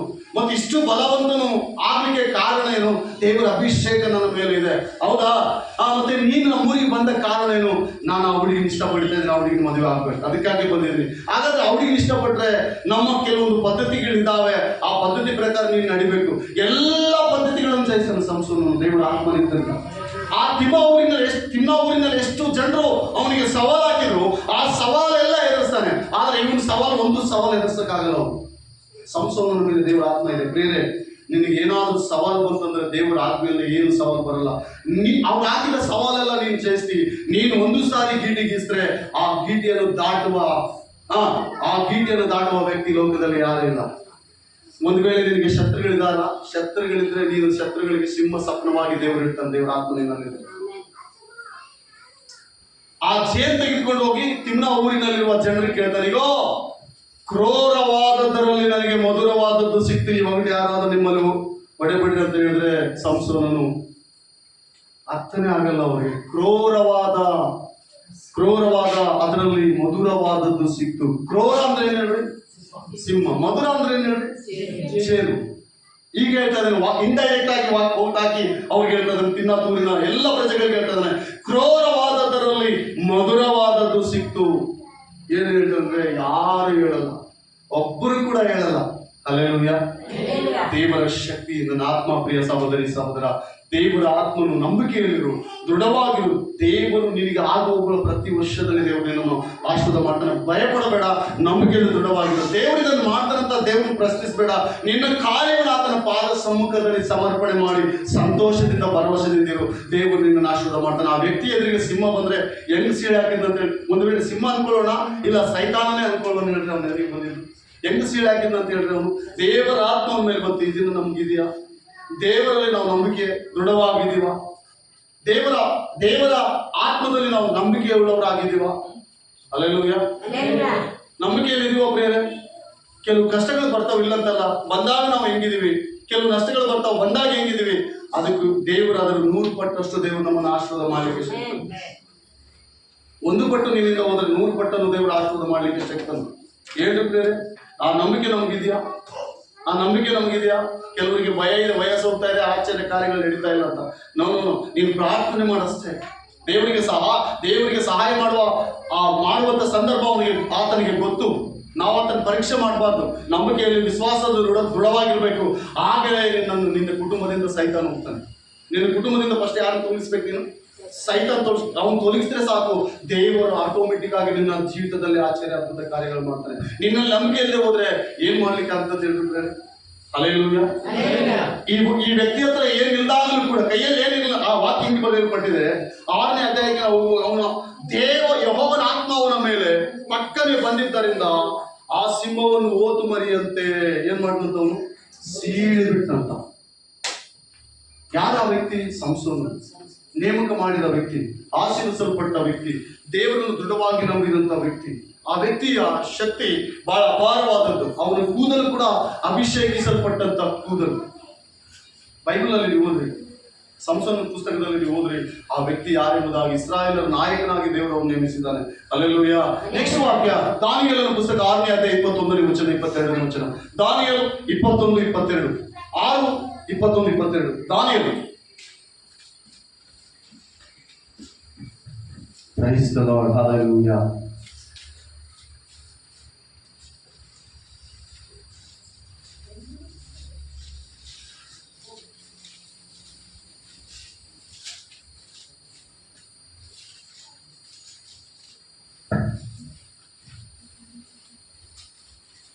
ದಾನಿಯೇಲನು ರಾಜನು, ಅರಸನೇ ಚಿರಂಜೀವಿ ಆಗಿರು. ನನ್ನ ದೇವರು ತನ್ನ ದೂತನನ್ನು ಕಳಿಸಿ ಸಿಂಹಗಳ ಬಾಯನ್ನು ಬಂಧಿಸಿ ಅವುಗಳಿಂದ ನನ್ನ ಯಾವ ಹಾನಿ ಆಗದಂತೆ. ಒಂದು ಆಮೇಲೆ ಎಲ್ಲ ಆ ವಾಕ್ಯ ಹೋದ್ರಿ. 6:21. ಅರಸೆ. ಇಲ್ಲಿ ಒಂದು ಪರೀಕ್ಷೆ ಇದೆ. ಯಾರಿಗೆ? ದಾನಿಯೇಲನಿಗೆ ಒಂದು ಪರೀಕ್ಷೆ ಇದೆ. ನಮ್ಮಂತ ಭಕ್ತನೇ ದಾನಿಯೇಲನು. ಆ ವ್ಯಕ್ತಿಯನ್ನು ತೆಗೆದುಕೊಂಡು ಹೋಗಿ ಸಿಂಹದ ಬಾಯಲ್ಲಿ ಹಾಕ್ತಾರೆ. ಸಿಂಹದ ಗುಹೆಯಲ್ಲಿ ಆತನ ಸುತ್ತಲೂ ಸಿಂಹಗಳೇ. ಅಲ್ಲಿ ಯಾಕೆ ನಡೆದ ಆ ಸಂದರ್ಭ ಅಂತ ಹೇಳಿದ್ರೆ, ಅಲ್ಲಿ ಅನೇಕರು ಈತನ ಪರೀಕ್ಷೆ ಮಾಡ್ತಾರೆ. ಈತನು ಪ್ರತಿದಿನ ಪ್ರಾರ್ಥನೆ ಮಾಡ್ತಾ ಇರ್ತಾನೆ. ಪ್ರತಿದಿನ ಯಥಾರ್ಥವಾಗಿ 3 ಸಾರಿ ದೇವರಿಗೆ ಮೊರೆ ಇಡುತ್ತಿದೆ ಎಂಬುದಾಗಿ ಬೈಬಲ್ ಇರ್ತದೆ. ಯಥಾರ್ಥವಾಗಿ ಪ್ರಾರ್ಥನೆ ಮಾಡುವ ವ್ಯಕ್ತಿಗೆ ಇವತ್ತೊಂದು ಸವಾಲು ಎದುರಾಗಿದೆ. ಈಗ ಆ ರಾಜನ ಹತ್ರ ಹೋಗಿ ಎಲ್ಲ ಜನರಿಗೂ ರಾಜ 30 ದಿನಗಳವರೆಗೆ ನಿನ್ನ ವಿಗ್ರಹ ಮಾಡಿಸ್ಬೇಕು, ಆ ಒಂದು ಬೀದಿಯಲ್ಲಿ ನಿಲ್ಲಿಸ್ಬೇಕು, ನಿನ್ನ ವಿಗ್ರಹಕ್ಕೆ ಎಲ್ಲರೂ ನಮಸ್ಕಾರ ಮಾಡಬೇಕು. ಎಷ್ಟು ದಿನಗಳವರೆಗೆ? 30 ದಿನಗಳವರೆಗೆ. ಬೇರೆ ಯಾರನ್ನಾದರೂ ಕೈ ಮುಗಿಯುವುದಾಗ್ಲಿ, ಆರಾಧನೆಯನ್ನು ಮಾಡುವುದಾಗ್ಲಿ ಯಾರಾದ್ರೂ ಮಾಡಿದ್ರೆ ಅವರನ್ನು ಸಿಂಹಗಳ ಬಾಯಲ್ಲಿ ಹಾಕಬೇಕು. ಇದೇ ರಾಜಾಜ್ಞೆ ಅಂತೇಳಿ ಆ ರುಜುವಾಕ್ಷ ಬಂದಾಗ ದಾನಿಯೇಲನು ಮಾತ್ರ ಏನ್ ಮಾಡಲ್ಲಂತ. ಈ ಕಥೆ ಓದ್ತಾ ಇದ್ರೆ ಬಹಳ ಮೈರೋಮಾಂಚನ ಒಂದು ವಿಚಿತ್ರವಾಗಿರ್ತದೆ. ಆ ದಾನಿಯೇಲು ಎಲ್ಲರ ವಿಗ್ರಹಕ್ಕೆ ಕೈ ಮುಗಿತಾರೆ, ಆದ್ರೆ ದಾನಿಯೇಲನು ಮಾತ್ರ ಕೈ ಮುಗಿಯಲ್ಲ. ಈಗ ರಾಜಾಜ್ಞೆಯನ್ನು ಯಾರು ಕೈ ಮುಗಿಯಲ್ಲ ಆ ವಿಗ್ರಹಕ್ಕೆ ಅವನು ಸಿಂಹದ ಗುಹೆಯಲ್ಲಿ ಹಾಕ್ಬೇಕು. ಈಗ ರಾತ್ರಿ ತೆಗೆದು ಸಾಯಂಕಾಲ ತೆಗೆದುಕೊಂಡು ಹೋಗಿ ಸಿಂಹದ ಬಾಯಲ್ಲಿ ಹಾಕಿದ್ದಾರೆ. ಸಿಂಹದ ಬಾಯಲ್ಲಿ ಹಾಕಿದ್ದಾರೆ. ನೋಡಿ, ಶತ್ರು ಎಂಬ ಸೈತಾನ ಹೆಂಗ್ ಭಯ ಇಡ್ತಾನೆ ಗೊತ್ತಾ? ನಮ್ಮನ್ನ ಬಹಳ ಭಯದಲ್ಲಿ ಸಿಲುಕ್ತಾನೆ. ಎಚ್ಚರವಾಗಿರುವ ಕೊನೆಯ ದಿನದಲ್ಲಿ ಇದೀವಿ ನಾವು ಪ್ರೇರೆ. ದೇವರ ಆತ್ಮನು ನಮಗೆ ಬೇಕು. ದೇವರ ಆತ್ಮನ ಸಹಾಯವಿಲ್ಲದೆ ಹೋದ್ರೆ ನಾವು ಏನು ಮಾಡ್ಲಿಕ್ಕಾಗಲ್ಲ. ಈ ಪ್ರಪಂಚದಲ್ಲಿ ಏನು ಸಾಧಿಸಲಿಕ್ಕಾಗಲ್ಲ. ದೇವರ ಸಹಾಯ ನಮಗೆ ಬೇಕು. ಹೆಂಗ ಭಯ ನಡೆಸ್ತದ ಅಂದ್ರೆ ಈ ಲೋಕ ನಮ್ಮನ್ನ ಬಹಳ ವಿಚಿತ್ರವಾದ ಭಯದಲ್ಲಿ ನಮ್ಮನ್ನು ನಡೆಸ್ತದೆ. ನೀನು ಇದು ಮಾಡಿದ್ರೆ ನಮ್ದ್ರಿಗೆ ಬರ್ಬಾರ್ದು ನೋಡಿ. ನಿನ್ನ ಕರೆಕ್ಟ್ ನೋಡು, ಮದುವೆ ಕರೆಕ್ಟ್ ನೋಡು, ಅದು ಕರೆಕ್ಟ್ ನೋಡು, ಇದು ಕರೆಕ್ಟ್ ಇಲ್ಲ, ಅದು ಮಾಡಲ್ಲ, ಇದು ಮಾಡಲ್ಲ. ನೀನು ತಿನ್ಬಾರ್ದೇನು? ತಿಂದ್ರೆ ಸಾಹಿತ್ಯ. ಅಲ್ಲಿ ನಮ್ಮೂರಾಗ ಹೋಗ್ತಾರೆ ನಮ್ಮ ಚರ್ಚಿಗೆ, ಅವ್ರ ಅಂಗಿಲ್ಗಳು ಎಲ್ಲ ಮಾಡ್ತಾರ. ಕೊಯ್ದು ತಿಂತಾರ, ಕಡ್ದು ತಿಂತಾರ. ಅಲ್ಲ ಪ್ರೇರೆ, ನಾನು ಕೆಲವು ಸಲ ಕೇಳ್ತಾ ಇರ್ತೀನಿ, ಸಭೆಗೆ ನಂತರ ಇದರಲ್ಲೆಲ್ಲ ಗೊತ್ತಿಲ್ಲ, ಇರಬಾರ್ದಂತ ನನ್ನ ಆಸೆ. ಅಸಹ್ಯವಾದ ಯಾವ ಮುಟ್ಬಾರ್ದು ಅಂತ ಆಗಿ ನನ್ನ ಆಸೆ. ದೇವರು ಸಿಕ್ಕಿದ ನೀನು ಸೃಷ್ಟಿಕರ್ತ. ಇಲ್ಲಿವರೆಗೆ ಕಡ್ದು ತಿಂದೀಯಾ, ಕೊಯ್ದು ತಿಂದೀಯಾ, ಎಗರಿ ತಿಂದೀಯಾ, ಓಡಾಡಿ ತಿಂದೀಯಾ? ಅಲ್ಲೆಲ್ಲೂಯ್ಯ. ಎಲ್ಲ ತಿಂದ್ರಿ. ಹಂದಿ ತಿನ್ಬೇಡ್ರಿ, ಹಂದಿ ತಿನ್ಬಾರ್ದು, ಹಂದಿ ತಿನ್ಬಾರ್ದು. ನನಗೆ ಒಂದು ಸಾರಿ ಬಿಟ್ಟರೆ ಹಂಗೆ ಮಾಡಿದ್ರು, ಹೋಗಿ ರೆಡಿ ಮಾಡಿದ್ರು ಹಂದಿ. ನನಗೆ ಗೊತ್ತಾಯ್ತು ಏನಿದೆ ಅಂತ ಕೇಳಿದೆ. ಅದೇ ಪಾಸ್ಟರ್ ತಿನ್ಬಾರ್ದು, ಬೈಬಲ್ ಹೇಳ್ತಾರೆ ತಿನ್ಬಾರ್ದು. ಅಲ್ಲೆಲ್ಲೂಯ್ಯ. ಎಲ್ಲ ಮಾಡಿದೀವಿ. ಅದೆಲ್ಲ ಮಾಡಿದ ನಂತರ ದೇವರು ನಿನ್ನ ಕರೆದಿದ್ದಾನೆ. ಗೊತ್ತಿಲ್ಲ ಏನು ಕರೆದಿದ್ದಾರೋ ಗೊತ್ತಿಲ್ಲ. ಅದು ನನಗೆ ಗೊತ್ತಿಲ್ಲ, ನಿನಗೆ ಕೂಡ ಗೊತ್ತಿಲ್ಲ, ಗೊತ್ತಾಗದಿಲ್ಲ ಕೂಡ. ದೇವರು ಕರೆದಿದ್ದಾನೆ ಅಷ್ಟೇ ನಿನಗೆ ಗೊತ್ತಿರ್ಬೇಕು. ನೀನು ಹೋಗ್ತಾ ಇರ್ಬೇಕು. ನಿನ್ನಿಂದ ದೇವರು ಏನು ಮಾಡ್ತಾನೋ, ಏನು ಮಾಡಿಸ್ಕೊಳ್ತಾನೋ, ಎಷ್ಟು ಸೇವೆ ಮಾಡಿಸ್ಕೊಳ್ತಾನೋ, ನೀನು ಯಾರಿಗೆ ಸಾಕ್ಷಿ ಆಗಿರ್ತೀಯೋ, ನಿನ್ನ ಜೀವಿತ ಯಾರಿಗೆ ಆಶೀರ್ವಾದಕರವಾಗಿರ್ತದೋ, ಎಲ್ಲಿ ಬೆಳಕಾಗಿರ್ತದೋ ಗೊತ್ತೇ.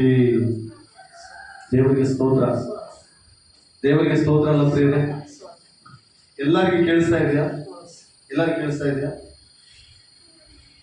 ಕೆಲವೊಂದು ಸಂದರ್ಭದಲ್ಲಿ ಹಂಗೆ ಟಕ್ಕಂತ ಕರೆಂಟ್ ಹೋಗ್ಬಿಡೋದಕ್ಕೆ ಬೈಕ್ ಖುಷಿ ಆಗ್ಬೇಕು, ಹಿಂಗೆ ಮಾತಾಡ್ಬೇಕು, ನಿಮ್ಮ ಹತ್ರ. ಆದರೆ ಈ ಕರೆಂಟ್ ಹೋಗೋ ಪೊಸಿಷನ್ನೇ ಇಲ್ಲ, ಕರೆಂಟ್ ಹೋಗಂಗೆ ಇಲ್ಲ. ಅಣ್ಣವ್ರು ಪಾಪ ಇನ್ವರ್ಟರ್ ಕೊಡಿಸಿದ್ರು. 22,000 23,000 ಟೋಟಲ್ ಎಲ್ಲ. ಅದ್ರಲ್ಲಿ ನಂದು ಸ್ವಲ್ಪ ಖರ್ಚಾಯ್ತು ಆ ದಿನ. ದೇವರು ಏನು ಕರೆದಿದ್ದಾನೋ ಗೊತ್ತಿಲ್ಲ. ನೀನು ಗೊತ್ತಾದ್ರೆ ನಾವೇ ದೊಡ್ಡ ಪಂಡಿತರಾಗ್ಬಿಡ್ತೀವಿ ಪ್ರಪಂಚದಲ್ಲಿ. ಏನು ಕರೆದಿನೋ ಗೊತ್ತಿಲ್ಲ, ಕರೆದಿದ್ದಾನೆ. ದೇವರ ಸನ್ನಿಧಿಯಲ್ಲಿ ಕಾದಿರು ಅಷ್ಟೇ, ಕಾದಿರು ಅಷ್ಟೇ, ಕಾದಿರು ಅಷ್ಟೇ. ದೇವರು ಹೇಳ್ತಾನೆ ಮತ್ತೆ ಮತ್ತೆ, ಕಾದಿರು, ಪ್ರಾರ್ಥನೆ ಮಾಡು. ಎದಕ್ಕೆ ಆಯ್ತು ಅಂತ ಕೇಳ್ಬೇಡ, ಎದಕ್ಕೆ ಹೋಯ್ತು ಅಂತ ಕೂಡ ಕೇಳ್ಬೇಡ. ಏನ್ ಹಿಂಗೆ ಆಯ್ತಲ್ಲ ಪ್ರಭು ಅಂತ ಕೂಡ ಯಾವತ್ತೂ ಪ್ರಶ್ನೆ ಮಾಡ್ಬೇಡ. ನೀನು ದೇವ್ರ ಮಗನೇ, ದೇವ್ರ ಮಗಳಾಗಿದ್ರೆ ನೋಡ್ರಿ, ದೇವರು ನೀನು ಎತ್ತುವ ರೀತಿ ನೋಡಿ. ಎಲ್ಲ ದೇವರು ಒಂದು ಚೇಂಜ್ ಮಾಡಲ್ಲ ಬೇರೆ, ಎಲ್ಲ ಚೇಂಜ್ ಮಾಡ್ತಾರೆ. ಅದು ದೇವರಿಗೆ ಗೊತ್ತು. ನೀನೇನು ದೇವ, ನಿನ್ ಚಿಂತ ಅಷ್ಟೇ, ನಿನ್ ಚಿಂತ ಅಷ್ಟೇ. ವಾಕ್ಯ ದಾನಿಯೇಲನು ಸಿಂಹದ ಗುಹೆಯಲ್ಲಿದ್ದಾನೆ. ಎಲ್ಲರೂ ಇನ್ನೇನು ದಾನಿಯೇಲು ಭಯಪಟ್ಬಿಡ್ತಾನೆ. ಸಿಂಹ ಅಂದ್ರೆ ಭಯಪಟ್ಬಿಡ್ತಾನೆ ಅಂತೇಳಿ, ಸಿಂಹ ಅಂದ್ರೆ ಭಯಪಟ್ಟು ಕೈ ಮುಗಿದ್ಬಿಡ್ತಾನೆ ಅಂತೇಳಿ ಅಂದ್ಕೊಂಡಿದ್ದಾರೆ. ದಾನಿಯೇಲು ನಂಗೆ ಮಾಡಲಿಲ್ಲ. ನನ್ನ ದೇವರು ಚಿತ್ತವಾದರೂ ಆ ಸಿಂಹದ ಬಾಯಿಂದಲೂ ನನ್ನ ದೇವರು ರಕ್ಷಿಸಲಿಕ್ಕೆ ಸಾಮರ್ಥ್ಯ. ಸಿಂಹದ ಗುಹೆಯಲ್ಲಿ ಹಾಕಿದ್ದಾರೆ. ರಾಜನಿಗೆ ಒಂದು ಕಡೆ ಸಂಕಟ. ಯಾಕಂದ್ರೆ ದಾನಿಯೇಲನು ಯಥಾರ್ಥವಂತನು, ಭಕ್ತಿವಂತನು, ಯಾವುದೇ ತಪ್ಪು ಮಾಡಿಲ್ಲ ಆತನ ರಾಜ್ಯದಲ್ಲಿ. ನೆಬೂಕದ್ನೆಚ್ಚರನ ರಾಜ್ಯದಲ್ಲಿ ದಾನಿಯೇಲನು ಯಾವುದೇ ತಪ್ಪು ಮಾಡಿಲ್ಲ. ಇಷ್ಟು ಕೂಡ ಕಳಂಕ ಇಲ್ಲ. ಎಳ್ಳು ಕಾಳು ಎಷ್ಟಿರ್ತದೆ, ಎಳ್ಳು ಕಾಳಿನಷ್ಟು ಕೂಡ ಮಚ್ಚೆ ಇಲ್ಲದಂತೆ ದಾನಿಯೇಲನು ಜೀವಿಸಿದ್ದಾನೆ. ಆ ದಿನ ದಾನಿಯೇಲನು ಸಿಂಹದ ಗುಹೆಯಲ್ಲಿದ್ದಾನೆ. ರಾಜನ ಅರಮನೆಯಲ್ಲಿ ಊಟ ಮಾಡಿಲ್ಲ. ಆದ್ರೆ ರಾಜನಿಗೆ ಒಂದು ಹೆಸನ, ನೀತಿವಂತ ತೆಗೆದುಕೊಂಡು ಹೋಗಿ ನಾನು ಸಿಂಹದ ಗುಹೆಯಲ್ಲಿ ಹಾಕಿದ್ದೀನಿ. ಜನರ ಮಾತು ಕೇಳಿ ಆ ರಾತ್ರಿ ಕಳೆದ ನಂತರ ಬೆಳಗಿನ ಜಾವ ಎದ್ದು ಗಬಗಬನೆ ಬಂದು ಆ ಸಿಂಹದ ಗುಹೆ ನೋಡ್ತಾನೆ. ದಾನಿಯೇಲನೇ ಎಲ್ಲಿದೆಯಾ ನೋಡಿದೀಯಾ ಅಂತ ದಾನಿಯೇಲನು ರಾಜನ ಮಾತನಾಡಿಸುವಾಗ ದಾನಿಯೇಲನು ರಾಜನಿಗೆ ಪ್ರತ್ಯುತ್ತರವಾಗಿ ಹೇಳ್ತಾನೆ, ಅರಸೇ ಚಿರಂಜೀವಿ ಆಗಿರು. ಈ ರಾತ್ರಿ ನನ್ನ ದೇವರು ಸಿಂಹದ ಬಾಯಿಗಳನ್ನು ಕಟ್ಟಿ ಸಿಂಹಗಳಿಂದ ಯಾವುದೇ ಹಾನಿ ಆಗದಂತೆ ದೇವರು ನನ್ನನ್ನು ಕಾಪಾಡಲಿ. ಹಲ್ಲೆಲೂಯಾ. ಹೇಳಿ, ನಿನ್ನ ದೇವರು ಯಾರು? ಹೇಳ್ರಿ, ನಿನ್ನ ದೇವರು ಯಾರು ಹೇಳಿದ್ರೆ? ಸಿಂಹದಂತ ಬಂದ ಸೈತಾನನ ಕ್ರಿಯೆಯಿಂದ ಬಿಡಿಸಿ ಲೋಕದಿಂದ ದೇವರು ನಿನ್ನ ಆರಿಸಿಕೊಂಡು ಬಂದಿದ್ದಾನೆ. ಲೋಕದಲ್ಲಿ ಎಷ್ಟು ಮಲಿನವಿದ್ರು ಅದ್ಯಾವ ಇಲ್ಲಿ ಬಂದಾಗ ನೀನ್ ಪಾಪಿ, ನೀನ್ ಸರಿಯಿಲ್ಲ ಅಂತ ದೇವರು ಹೇಳಲ್ಲ, ಯಾವುದು ಹೇಳಲ್ಲ ದೇವರು. ನೀವು ಕೂಡ ಯಾರಿಗೆ ಹಂಗೆ ಹೇಳ್ಬೇಡ್ರಿ, ಆತ ಪಾಪಿ, ಪಾಪಿ, ಈತ ಪಾಪಿ, ಯಾರು ಹೇಳ್ಬೇಡ್ರಿ. ಯಾರು ಆರ್ಗ್ಯುಮೆಂಟ್ ಮಾಡ್ಲಿಕ್ಕೆ ನಾವು ಜಡ್ಸಲ್ಲ. ಅವ್ರನ್ನ ಸರಿಪಡಿಸಲಿಕ್ಕೆ ದೇವರಿದ್ದಾನೆ. ಪ್ರೀತಿಸ್ರಿ, ಪ್ರೀತಿಪೂರ್ವಕವಾಗಿ ನಡಿ, ವಿನಯಪೂರ್ವಕವಾಗಿ ನಡಿ, ಹೃದಯಪೂರ್ವಕವಾಗಿ ಪ್ರೀತಿಸ್ರಿ. ಆ ವ್ಯಕ್ತಿಯ ಆತ್ಮ ನಶಿಸುವುದು ನಿಮ್ಗೆ ಇಷ್ಟನಾ? ದೇವರಿಂದ ಹೇಳ್ರಿ, ದೇವಾ ನನ್ನ ಆತ್ಮನ ಈ ದಿನ ಪ್ರಾರ್ಥನೆ ಮಾಡಿ ನನ್ನ ಆತ್ಮ ನಶಿಸುವ ಬರ್ತಪ್ಪ. ನಿನ್ನ ರಾಜ್ಯ ಎಷ್ಟೋ ವಿಸ್ತಾರವಾದದ್ದು, ಅದರಲ್ಲಿ ಆತ್ಮ ಸೇರ್ಬೇಕು, ನಿತ್ಯ ರಾಜ್ಯದಲ್ಲಿ ಸೇರ್ಬೇಕು. ನರಕದಲ್ಲಿ ಒಬ್ಬ ಕಳೆದ ವಾರ ನಾವು ನರಕದ ಬಗ್ಗೆ ನೋಡಿದ್ವಿ.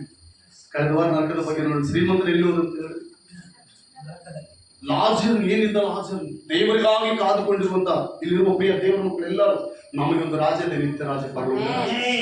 ಅದನ್ನು ಮರಿಬೇಡ್ರಿ. ದೇವರು ಸಹಾಯಕನು, ದೇವರ ಅದ್ಭುತಗಳನ್ನು ಮಾಡಲಿಕ್ಕೆ ಶಕ್ತನು. ದಾನಿಯೇಲನು ನೋಡಿ ಆ ವಾಕ್ಯ ಸ್ವಲ್ಪ ಒಂದು ಅರಸೇ ಚಿರಂಜೀವಿಯಾಗಿರು, ಅರಸೇ ಚಿರಂಜೀವಿ ಆಗಿರು. ನನ್ನ ದೇವರು ತನ್ನ ದೂತರನ್ನು ಕಳಿಸಿ. ನೋಡಿ ಯಾರು ಕಳಿಸಿದಾನಂತ? ಯಾರ ವಿಷಯದಲ್ಲಿ ದೂತರನ್ನು ಕಳಿಸಿದಾನೆ? ದಾನಿಯೇಲನು ನೀತಿವಂತನು, ಯಥಾರ್ಥವಂತನು, ಭಕ್ತಿವಂತನು. ಆದ್ರೆ ದೇವದೂತರನ್ನು ಕಳಿಸಿ ಆ ರಾತ್ರಿ ಸಿಂಹಗಳನ್ನು ಬಂಧಿಸಿದಾರಂತ ದೇವದೂತರು. ದಾನಿಯೇಲನಿಗೆ ಏನಾಗಿಲ್ಲಂತ? ಒಂದು ಚೂರು ಹಾನಿ ಕೂಡ ಆಗಿಲ್ಲಂತ. 3ನೇ ಅಧ್ಯಾಯ 21ನೇ ವಚನದಲ್ಲಿ ನೋಡುವುದಾದ್ರೆ, ಯಾವಾಗ ಶದ್ರಕ್ ಮಿಶಕ್ ಅಬೇದನ್ನು ತೆಗೆದು ಅದರಲ್ಲಿ ಹಾಕಿದ್ರು ಸಿಂಹಗಳೆಲ್ಲ ಅವ್ರನ್ನ ಪುಡಿ ಮಾಡು. ಅವ್ರು ಯಾರನ್ನ? ಜನರನ್ನ, ಹೇಳಿದ ಜನರನ್ನ. ನಿನಗೆ ವಿರುದ್ಧವಾಗಿ ಜನರಿದ್ದಾರ, ನೆವರ್. ಏನು ವೆರಿ ಆಗ್ಬೇಡ, ಪ್ರಾಣ ಹೋಗೋ ಸಂಘ ಬಂದು ವೆರಿ ಆಗ್ಬೇಡ. ದೇವರ ಮೇಲೆ ನಿರೀಕ್ಷೆ ಇಡು. ಅವ್ರ ಮುಂದೆ ದೇವರು ನಿನ್ನನ್ನು ಗಣಪಡಿಸಲಿಕ್ಕೆ ಶಕ್ತನ.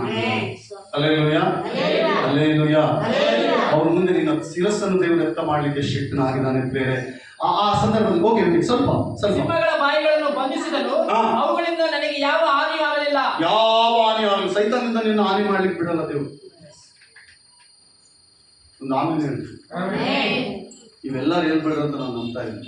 ಒಬ್ರಿಗೊಬ್ರು ಕೈ ಕೊಟ್ಟು ಹೇಳ್ರಿ, ಸೈತಾನ ನಿನ್ನ ಏನ್ ಮಾಡಕ್ಕೆ ಹಂಗೆ ಇಟ್ಕೋಬೇಕು ಕೈ. ಹಲ್ಲೆಲೂಯಾ. ಕರುಣ ಇದೆಯಾ? ಒಂದು ಸಾರಿ ಕರುಣ ಬಂದ್ಬಿಟ್ಟಿದೆ ನಮ್ಮ ಸಭೆಯಲ್ಲಿ. ಕೈ ಕೂಡ ಹೆದರ್ತಾ ಇದ್ದಾರೆ ಜನ, ಹೌದಲ್ಲ? ಕೈ ಕೂಡ ಆ ಕರುಣದಲ್ಲಿ ನಾನು ಎಲ್ಲ ಮನೆಗಳಿಗೆ ಹೋಗಿ, ಮೆಟ್ರಿಗೆ ಹೋಗಿ, ಪ್ರತಿಯೊಂದು ಮನೆಯಲ್ಲಿ ಪ್ರಾರ್ಥನೆ ಮಾಡಿ ಬಂದಿದ್ದೀನಿ. ಪ್ರತಿಯೊಂದು ಅಂದ್ರೆ ಆ ಮೆಟ್ರಿಗೆ ಪಟ್ಟ ಪ್ರಯಾಸ ಅಂತಿಂತ ಪ್ರಯಾಸ ಅಲ್ಲ, ನಾವು ಪ್ರಾಣ ಹೋಗುವಷ್ಟು ಪ್ರಯಾಸ ಪಟ್ಟಿದ್ದೀನಿ.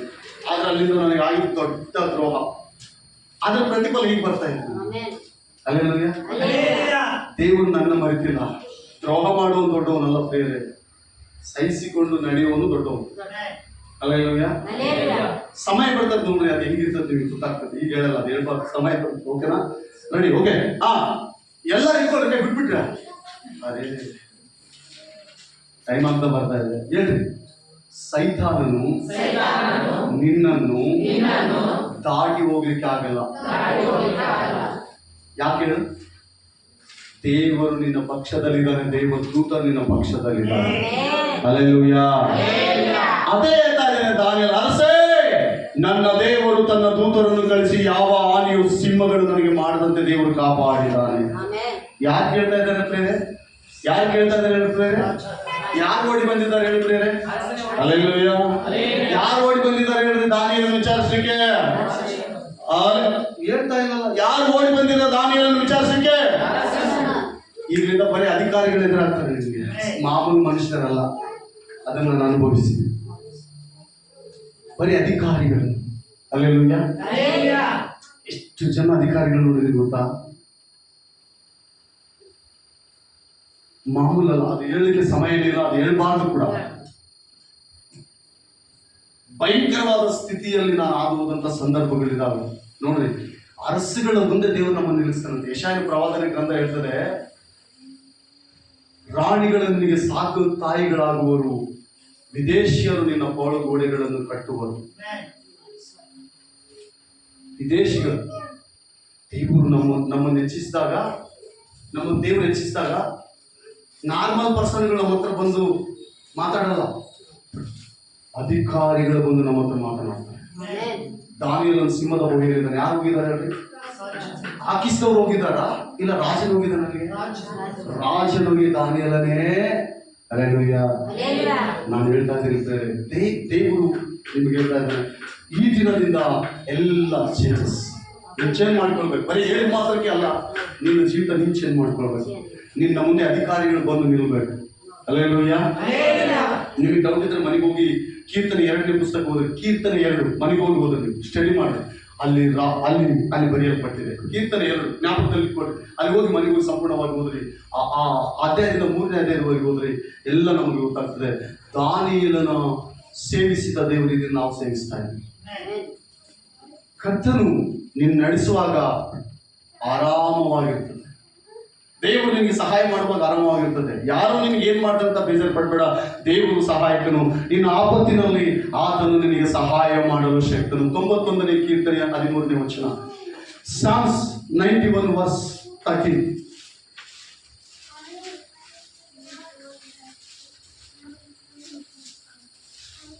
ಸಿಂಹ ಸರ್ಪಗಳ ಮೇಲೆ ನಡೆಯುವೆ.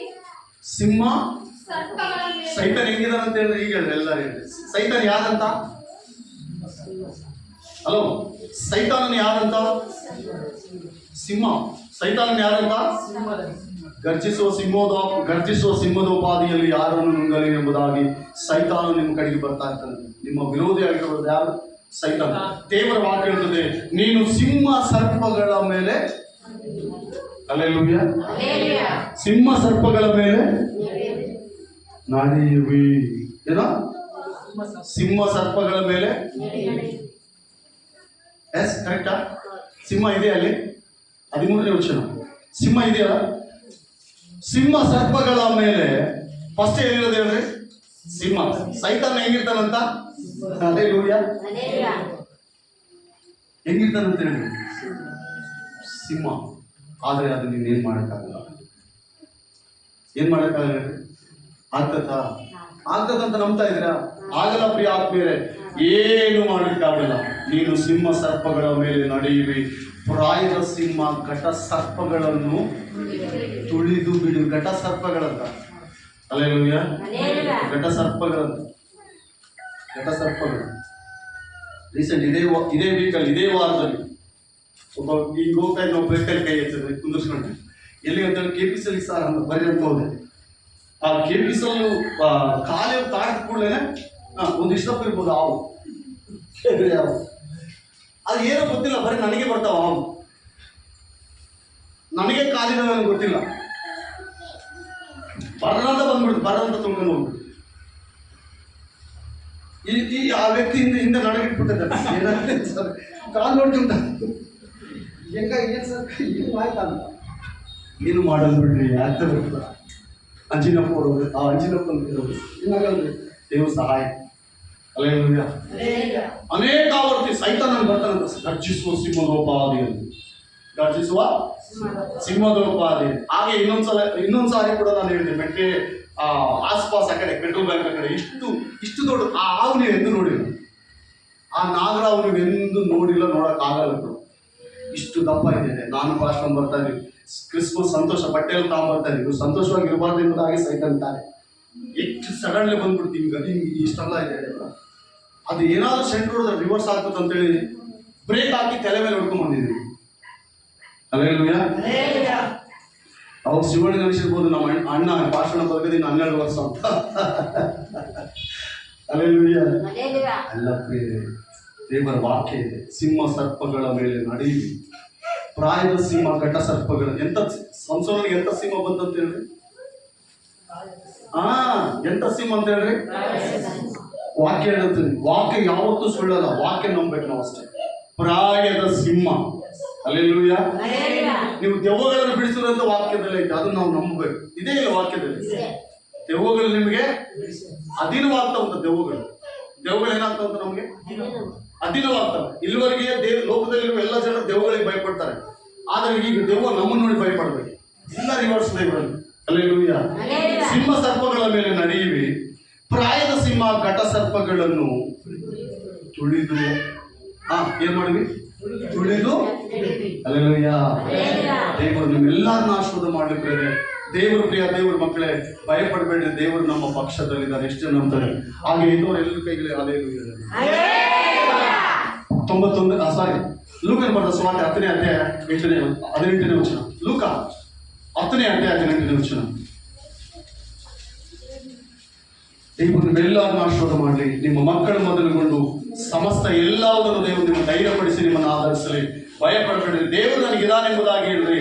ಯಾರಾದರೂ ವೇಳೆ ಮಾಟ ಮಾಡಿಸ್ತಾ ಇದ್ದಾರೆ ಅಂತ ಹೇಳಿದ್ರೆ ದೇವರಿಗೆ ಸ್ತೋತ್ರ, ನನಗೆ ಆಗಿದ್ದು ಒಳ್ಳೇದಂತ ಹೇಳ್ರಿ. ಮಾಟ ಮಂತ್ರ ಯಾವುದು ಅರ್ಥಲ್ಲ, ದೇವರ ಸನ್ನಿಧಿಯಲ್ಲಿ ನೀಡಿದೆ. ಹಲ್ಲೆಲೂಯಾ. ಓಕೆ. ಆತನು ಅವರಿಗೆ ಸೈತಾನನು ಸಿಡಿಲಿನಂತೆ ಆಕಾಶದಿಂದ ಬೀಳುವುದನ್ನು ಹೆಂಗ್ ಬರ್ತಾನೆ? ಸೈತಾನ್ ಬಂದ್ರೆ ಹೆಂಗ್ ಬರ್ತಾನೆ ಅಂತ ಹೇಳ್ರಿ. ಸಿಡಿಲು ಹೆಂಗಿರ್ತದೆ ಹೇಳ್ರಿ? ಒಂದ್ಸಲ ಸಿಡಿದ್ರೆ ಹೆಂಗಿರ್ತದೆ ಹೇಳ್ರಿ? ಆ ಸಿಡಿಲಿನ ಗರ್ಜನೆ ಬೇರೆ ಅಲ್ಲ. ಸೈತಾನಿಗೆ ಅಷ್ಟು ಪವರ್ ಇದೆ. ಸೈತಾನ್ಗೆ ಏನಿದೆ ಅಂತ ಅಷ್ಟು ಪವರ್ ಇದೆ ಅಂತ. ಸೈತಾನಿಗೆ ಅಷ್ಟು ಪವರ್ ಇದೆ. ಯೇಸು ಸ್ವಾಮಿ 12 ಮಂದಿಗೆ ಶಿಷ್ಯರಿಗೆ ಹೇಳ್ತಾ ಇದ್ದಾರೆ, ಇಗೋ ಆಕಾಶದಲ್ಲಿ ಸಿಡಿಲಿನಂತೆ ಸೈತಾನ ಬೀಳುವುದನ್ನು ನೀವು ಕಾಣುವಿರಿ. ನೆಕ್ಸ್ಟ್ ಕೆಳಗಡೆ ವಚನ ನೋಡಿರಿ, ಅವುಗಳನ್ನು ಚೇಳುಗಳನ್ನು ವೈರಿಯ ಸಮಸ್ತ ಬಲವನ್ನು ತುಳಿಯುವುದಕ್ಕೆ. ಅವುಗಳನ್ನು ಚೇಳುಗಳನ್ನು ಬರೀ ಸೈತಾನೊಂದೇ ಅಲ್ಲ ಪ್ರಿಯರೇ. ಹಲ್ಲೆಲೂಯಾ. ಸೈತಾನಿಗೆ ಸಂಬಂಧಪಟ್ಟ ಕೆಲವು ವಸ್ತುಗಳಿದಾವೆ ಲೋಕದಲ್ಲಿ. ಇದಾವ ಇಲ್ವಾ? ಸೈತಾನಿಗೆ ಸಂಬಂಧಪಟ್ಟ ಕೆಲವು ವಸ್ತುಗಳಿಲ್ವಾ? ಇದಾವ? ಸರ ಯಾರು ಕಂಡುಹಿಡಿದು? ನಾನು ಕೇಳ್ತಿರೋದು ನಿಮ್ಮನ್ನ, ಸರ ಯಾರು ಕಂಡುಹಿಡಿದಿದ್ದು?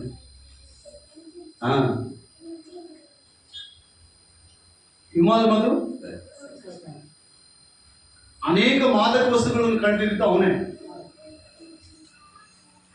ಅನೇಕ ನಶ ಕಂಡುಹಿಡಿದ್ದು ಅವನೇ. ಅನೇಕರು ಇವತ್ತು ನಶದಲ್ಲಿದ್ದಾರೆ ಪಾಪ. ಕುಟುಂಬ ಏನಾಗ್ತದೋ ಗೊತ್ತಿಲ್ಲ, ಅವ್ರಿಗೆ ಬೇಕು ನಶ ಅಷ್ಟೇ. ಅನೇಕರು ಅಂತ ಸ್ಥಿತಿಯಲ್ಲಿದ್ದಾರೆ. ಬೇರೆ ಆತ್ಮೀಯ ಗಮನಿಸ್ರಿ, ಅಂತ ಸ್ಥಿತಿಯಲ್ಲಿ ನಿದ್ರವರೆಗೆ ವಾಪಸ್. ಇವತ್ತು ಅದು ಸ್ವಲ್ಪ ಅಷ್ಟೇ. ಇವತ್ತು ಸ್ವಲ್ಪ. ಹಲ್ಲೆಲೂಯಾ.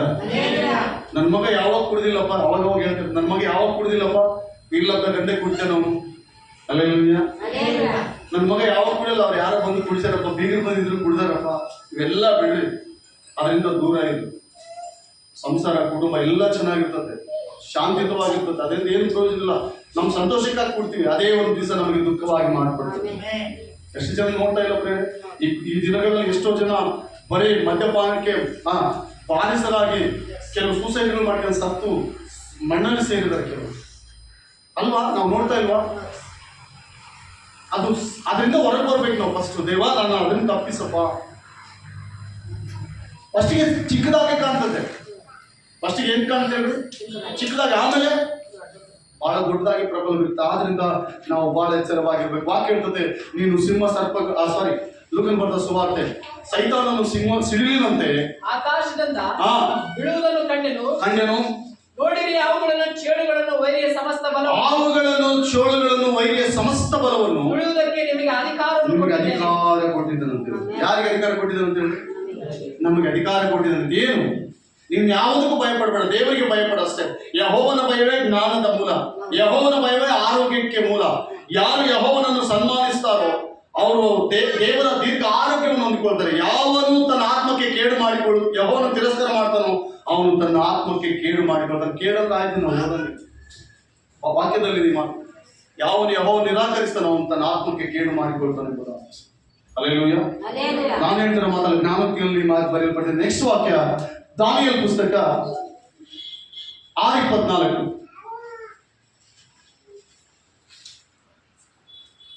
ಎಲ್ಲರೂ ಹಲ್ಲೆಲೂಯಾ ಹೇಳುವ. ಎಷ್ಟು ಜನಕ್ಕೆ ದೇವರ ವಾಕ್ಯ ಅರ್ಥ ಆಗ್ತಾ ಇದೆ? ದೇವರು ನಿಮ್ಮೆಲ್ಲರನ್ನು ಆಶೀರ್ವಾದ ಮಾಡಿ. 6:24. ಆನಂತರ ರಾಜನು ಆಜ್ಞಾಪಿಸಲು ದಾನಿಯೇಲನ ಮೇಲೆ ದೂರು ಹೋಲಿಸುವುದನ್ನು ತಂದು ಅವರನ್ನು ಅವರ ಹೆಂಡತಿ ಮಕ್ಕಳನ್ನು ಸಿಂಹದ ಗವಿಗಳಲ್ಲಿ ಹಾಕಿಬಿಟ್ಟರು. ಯಾರನ್ನ? ದಾನಿಯೇಲನ ಮೇಲೆ ಯಾರು ವಿರುದ್ಧವಾಗಿ ಅಧಿಕಾರಿಗೆ ಚಾಡಿ ಹೇಳಿದ್ರು, ಈಗ ಅವ್ರ ಹೆಂಡತಿ ಮಕ್ಕಳನ್ನು ತೆಗೆದುಕೊಂಡು ಬಂದು ಸಿಂಹದ ಗವಿಯಲ್ಲಿ ಹಾಕ್ತಾ ಇದ್ದಾರೆ. ಯಾರು? ರಾಜ.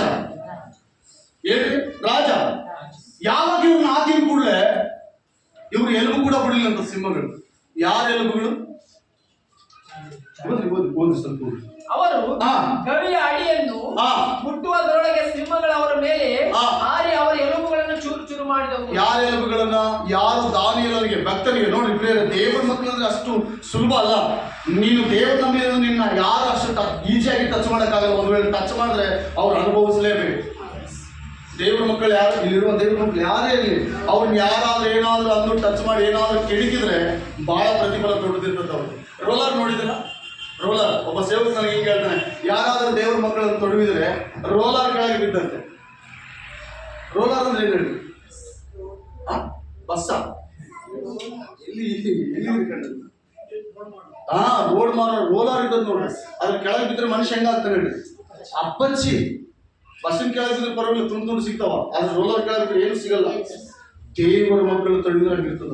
ಒಬ್ಬ ಸೇವಕ ನನ್ನ ಇಲ್ಲಿ ಹೇಳ್ತಾ ಇದ್ದಾನೆ, ರೀ ಚರ್ಚಿದ್ ಮಾಡಿದ್ರಂದ್ರೆ ಅವ್ರು ಸುಮ್ಮನೆ ದೇವ್ರು ಬಿಡಲ್ಲ, ದೇವ್ರ ಮಕ್ಕಳು ತೊಡಗಿದ್ರೆ ಯಾರು ಬಿಡಿಯಲ್ಲ. ರೋಲರ್ ಕೆಳಗೆ ಬಿದ್ದಂತೆ ಇರ್ತದೆ ಅವ್ರ ಜೀವಿತ ಅಂತ ಹೇಳ್ತಾರೆ. ಪ್ರಿಯ ಆತ್ಮೀಯ ನನ್ನ ಸಹೋದರಿ ಸಹೋದರ, ನಿನ್ನನ್ನು ಮುಟ್ಟುವುದಕ್ಕೆ ದೇವರು ಅಷ್ಟು ಸುಲಭವಾಗಿರಲ್ಲ. ಯಾರಾದ್ರೂ ಏನಾದ್ರು ದೇವರು ಅವನ್ನ ಸುಮ್ಮನೆ ಬಿಡಲ್ಲ. ಅವ್ರು ನಿನ್ನ ಹತ್ರ ಪ್ರಾರ್ಥನೆ ಮಾಡಿಸ್ಕೊಳ್ಬೇಕು ಒಂದು, ಎಲ್ಲದೆ ಹೋದ್ರೆ ಅವ್ರು ಇಲ್ಲಿಂದ ಮರೆ ಹಾಕ್ಬೇಕು ಅಂತ. ನಿನ್ನ ಕಣ್ಣಿಗೆ ಕಾಣದಂತೆ ಮಾಡ್ತಾನಂತೆ. ಯೆಶಾಯ ಪ್ರವಾದನೆ ಗ್ರಂಥ ಹೇಳ್ತದೆ, ನಿನ್ನ ಸಂಗಡ ಹೋರಾಡುವವರನ್ನು ನಾನು ನಿರ್ನಾಮ ಮಾಡಿ ನಿನ್ನ ಎದುರಿಗಿಲ್ಲದಂತೆ ಮಾಡುವುದು. చదివిన ఎక్కడ ఈ వాక్యం చాలా ధైర్యం బలం పొందాలి. ఎక్కడ బలం ఉందంటే లోకంలో కాదు ప్రేమ అనే దేవుని సంగమా. దేవుని వాక్యం చదువుతున్నప్పుడే లేని బలం వస్తుంది, వింటున్నప్పుడు బలం వస్తుంది, ప్రార్థన చేస్తున్నప్పుడు బలం ఉంటుంది. పెద్ద పెద్ద సేవకులు పాట పాడుతున్నారు, ఆ పాట వింటుంటేనే మాకు ఆనందం అవుతుంది కదా. ఇంత మంచి దేవుడు మన దేవుడు. ದಾನಿಯೇಲ ತೆಗೆದುಕೊಂಡು ಹೋಗಿ ಅವ್ರ ಹೆಂಡತಿ ಮಕ್ಕಳು ತೆಗೆದುಕೊಂಡು ದಾನಿಯೇಲನ್ನು ಏನ್ ಮಾಡಿದಂತ ಸಿಂಹಗಳು ಅವ್ರ ಹೆಂಡತಿ ಮಕ್ಕಳು ಹೋಗ್ಕೊಂಡು ಇನ್ನ ಬೆಳ್ಳಿಗೆ ಆಗ್ತಾ ಇಲ್ಲ, ಅವ್ರನ್ನ ಜಿಗಿದು ಎಲುಬು ಕೂಡ ತಿಂದು ಎಂಬುದಾಗಿ ರಾಜ ಏನ್ ಹೇಳ್ತಾರೆ ನೋಡೋಣ. ಓಕೆ, ಕೊನೆಯದಾಗಿ ಆಗ ರಾಜನಾದ ದರ್ಯಾವೇಶನು ಲೋಕದ ಎಲ್ಲ ವಾಸಿಸುವ ಸಕಲ ಜನ ಕುಲ ಭಾಷೆಗಳ ಅವರಿಗೆ ಈ ಪ್ರಸಿದ್ಧ ಪತ್ರವನ್ನು ಬರೆಸಿದರು. ಏನಂತ ಬರೆಸಿದ ಪತ್ರ? ದಾನಿಯೇಲನ್ನು ಸೇವಿಸುವ ದೇವರೇ ನಿಜವಾದ ದೇವರು. ಒಂದು ದಿನ ಕಡೇ ದಿನ ಇದೇ ನಡೀತದೆ. ಒಂದು ದಿನ ಕಡೇ ದಿನ, ಅದು ನಾವು ನೋಡ್ತಿಲ್ಲ ಗೊತ್ತಿಲ್ಲ. ಪ್ರಪಂಚವೆಲ್ಲ ಒಂದು ಸಾರಿ, ಈಗ ನೋಡಿ ನಮ್ಮ ಸಾರ್ ನರೇಂದ್ರ ಮೋದಿ ಇದ್ದಾರೆ, ಅವ್ರು ಒಂದು ಸಾರಿ ಹೇಳೋ ಸಭೆ ಏಸೇ ನಿಜವಾದ ದೇವರು ಅಂತ ಒಂದ್ಸಲ ಪ್ರಕಟಣೆ ಮಾಡಿದ್ರೆ ಸಾಕು, ಯಾರು ಮುಟ್ಟಕ್ಕಾಗಲ್ಲ. ಎಲ್ಲ ಅಲ್ಲಿಂದಾನೆ ಬರ್ತಿರೋದು. ಈಗ ಬಡ್ರಿ ಕೆಡರಿ ದ್ಯೂರಿ ಕೆಲವ್ರಿ ಇದು ಯಾವಾಗ ಆಗ್ತದೆ ಅಂದ್ರೆ ಇದು ಖಂಡಿತವಾಗಿ ಆಗ್ತದೆ. ಆ ದಾರಿವೇಶ ಹೇಳ್ತದೆ ನೋಡಿ, ಓದೋದ್ರೆ ಸ್ವಲ್ಪ ಓದಿ. ನಿಮಗೆ ಸುಖವು ಹೆಚ್ಚಾಗಲಿ, ನಾನು ಆಳುವ ರಾಜ್ಯ ದೇವರೇ ಎಲ್ಲರೂ ದಾನಿಯೇಲನ ದೇವರಿಗೆ ಭಯಭಕ್ತಿಯಿಂದ ನಡೆದುಕೊಳ್ಳಬೇಕೆಂದು ಆಜ್ಞಾಪಿಸುತ್ತೇನೆ. ಆತನೇ ಜೀವ ಸ್ವರೂಪನಾದ ಸನಾತನ ದೇವರು. ಯಾರಂತ ಆತನು? ಈ ಮಾತು ಯಾರು ಹೇಳ್ತಾ ಇದ್ದಾರೆ? ರಾಜನ ಒಪ್ಕೊಳ್ತಾ ಇದ್ದಾನೆ. ಆ ದೇವರು ಅಂತ ದೇವರು, ದಾನಿಯೇಲನ ದೇವರು ಅಂದ್ರೆ ಬೇರೆ ಯಾರನ್ನಾದ್ರೂ ಸೇವಿಸ್ತಾರೆ. ನಿಮ್ಮ ಹೆಂಡತಿ ಮಕ್ಕಳನ್ನು ತಿಪ್ಪಿಯಾಗಿ ಮಾಡಿಬಿಟ್ಟು ಅದೇ ರಾಜನ ಶದ್ರಕ್ ಮೇಷಕ್ ಅಬೇದ್ನೆಗೋ ವಿಷಯದಲ್ಲಿ ಕೂಡ 3:21 ಅದೇ ಮಾತು ಹೇಳ್ತಾ ಇದ್ದಾರೆ. ಬೇರೆ ಕೊನೆಯ ದಿನದಲ್ಲಿ ಈ ದಿನ ನಿಮ್ಮ ಮೇಲೆ ಯಾರು ತಪ್ಪು ಹೊರಿಸ್ತಾ ಇದ್ದಾರೋ ಡೋಂಟ್ ವೆರಿ, ಸಂತೋಷವಾಗಿ ಪ್ರಾರ್ಥನೆ ಮಾಡ್ರಿ. ನಿಮ್ಮ ಸುಖ ಹೆಚ್ಚಾಗ್ತದಂತ, ನಿಮ್ಮ ಸುಖ ಹೆಚ್ಚಾಗ್ತದಂತ. ಅದನ್ನ ನೋಡಿ ಸೈತಾನ ಸಹಿಸಲ್ಲ. ನೀವು ಹುಷಾರಾಗಿರ್ಬೇಕು. ನಿಮ್ಮ ಸುಖ ಹೆಚ್ಚಾದಾಗ, ನಿಮಗೆ ಸಂತೋಷ ಹೆಚ್ಚಾದಾಗ ಬಹಳ ಹುಷಾರದಿಂದ ಯಾವ ಮರಿಬಾರ್ದು. ಅದಕ್ಕೆ ಪೇತ್ರನು ಹೇಳ್ತಾ ಇದ್ದಾನೆ, ಈಗೋ ಸ್ವಸ್ಥ ಚಿತ್ತರಾಗಿ ಎಚ್ಚರದಿಂದಿರ್ರಿ, ನಿಮ್ಮ ವಿರೋಧಿಯಾಗಿರುವ ಸೈತಾನನು ಸಿಂಹದೋಪಾದಿಯಲ್ಲಿ ಯಾರನ್ನು ನುಂಗಲೆಂಬುದಾಗಿ ತಿರುಗುತ್ತಾ ಇದ್ದಾನೆ. ನಿಮಗೆ ಸುಖ ಹೆಚ್ಚಾದಾಗ ನಾವು ಹೆಂಗಿರ್ಬೇಕಂತ ಹೇಳಿದ್ರೆ ಬಹಳ ಜಾಗ್ರತೆಯಿಂದ ಹುಷಾರಾಗಿರ್ಬೇಕು. ಅಲ್ಲೆಲ್ಲೂಯ್ಯ. ಬಹಳ ನಿಮ್ಮ ಮಕ್ಕಳು ಮನೆಯಲ್ಲಿ ಚಿಕ್ಕ ಮಕ್ಕಳು ಇದಾರಲ್ಲ, ಒಂದು 2 ತೊಲೆ ಚೈನ್, ಗೋಲ್ಡ್ ಚೈನ್ ಹಾಕ್ರೆ ಅವ್ರಿಗೆ. ಅವ್ನು ಹೊರಗೆ ಹೋದ್ರೆ ನಿಮ್ಮ ಮನಸ್ಸಲ್ಲಿ ಎಲ್ಲಿರ್ತದೆ? ಹೋದ್ರೆ ಬಿಡ ಅಂತ ಹೇಳ್ತಾ ಅವನಿಗೆ 2 ತೊಲೆ ಗೋಲ್ಡ್ ಚೈನ್ ಹಾಕಿ ನೋಡ್ರಿ, ಅವ್ನಿಗೆ ಯಾರು ಮುಚ್ಚಿಬಿಟ್ರು ನೋಡ್ರಪ್ಪ. ಹೌದಲ್ಲ ಪ್ರೇರೆ? ಪೇತ್ರನು ನಮ್ಮನ್ನು ಎಚ್ಚರಿಸ್ತಾ ಇದ್ದಾರೆ. ನಿಮಗೆ ಸುಖ ಹೆಚ್ಚಾದಾಗ, ನಿಮ್ಗೆ ಆಶೀರ್ವಾದ ಹೆಚ್ಚಾದಾಗ ಸೈತಾನನಿಂದ ಬಹಳ ಜಾಗೃತಿ. ಆರೋಗ್ಯ ಹೆಚ್ಚಾದಾಗ, ಅನಾರೋಗ್ಯವೆಲ್ಲ ಹೋದಾಗ, ಎಲ್ಲ ಪೀಡಿತ ದುರಾತ್ಮನ ಪೀಡಿತ ಹೋದಾಗ, ಸಮೃದ್ಧಿ ಬಂದಾಗ ಬಹಳ ಸೂಕ್ಷ್ಮವಾಗಿರ್ಬೇಕೆಂಬುದಾಗಿ 2 ತಿಮೋಥಿ ಬರೆದ ಪತ್ರಿಕೆ 4ನೇ ಅಧ್ಯಾಯ 17-18. 2 ತಿಮೋಥಿ 4:17-18.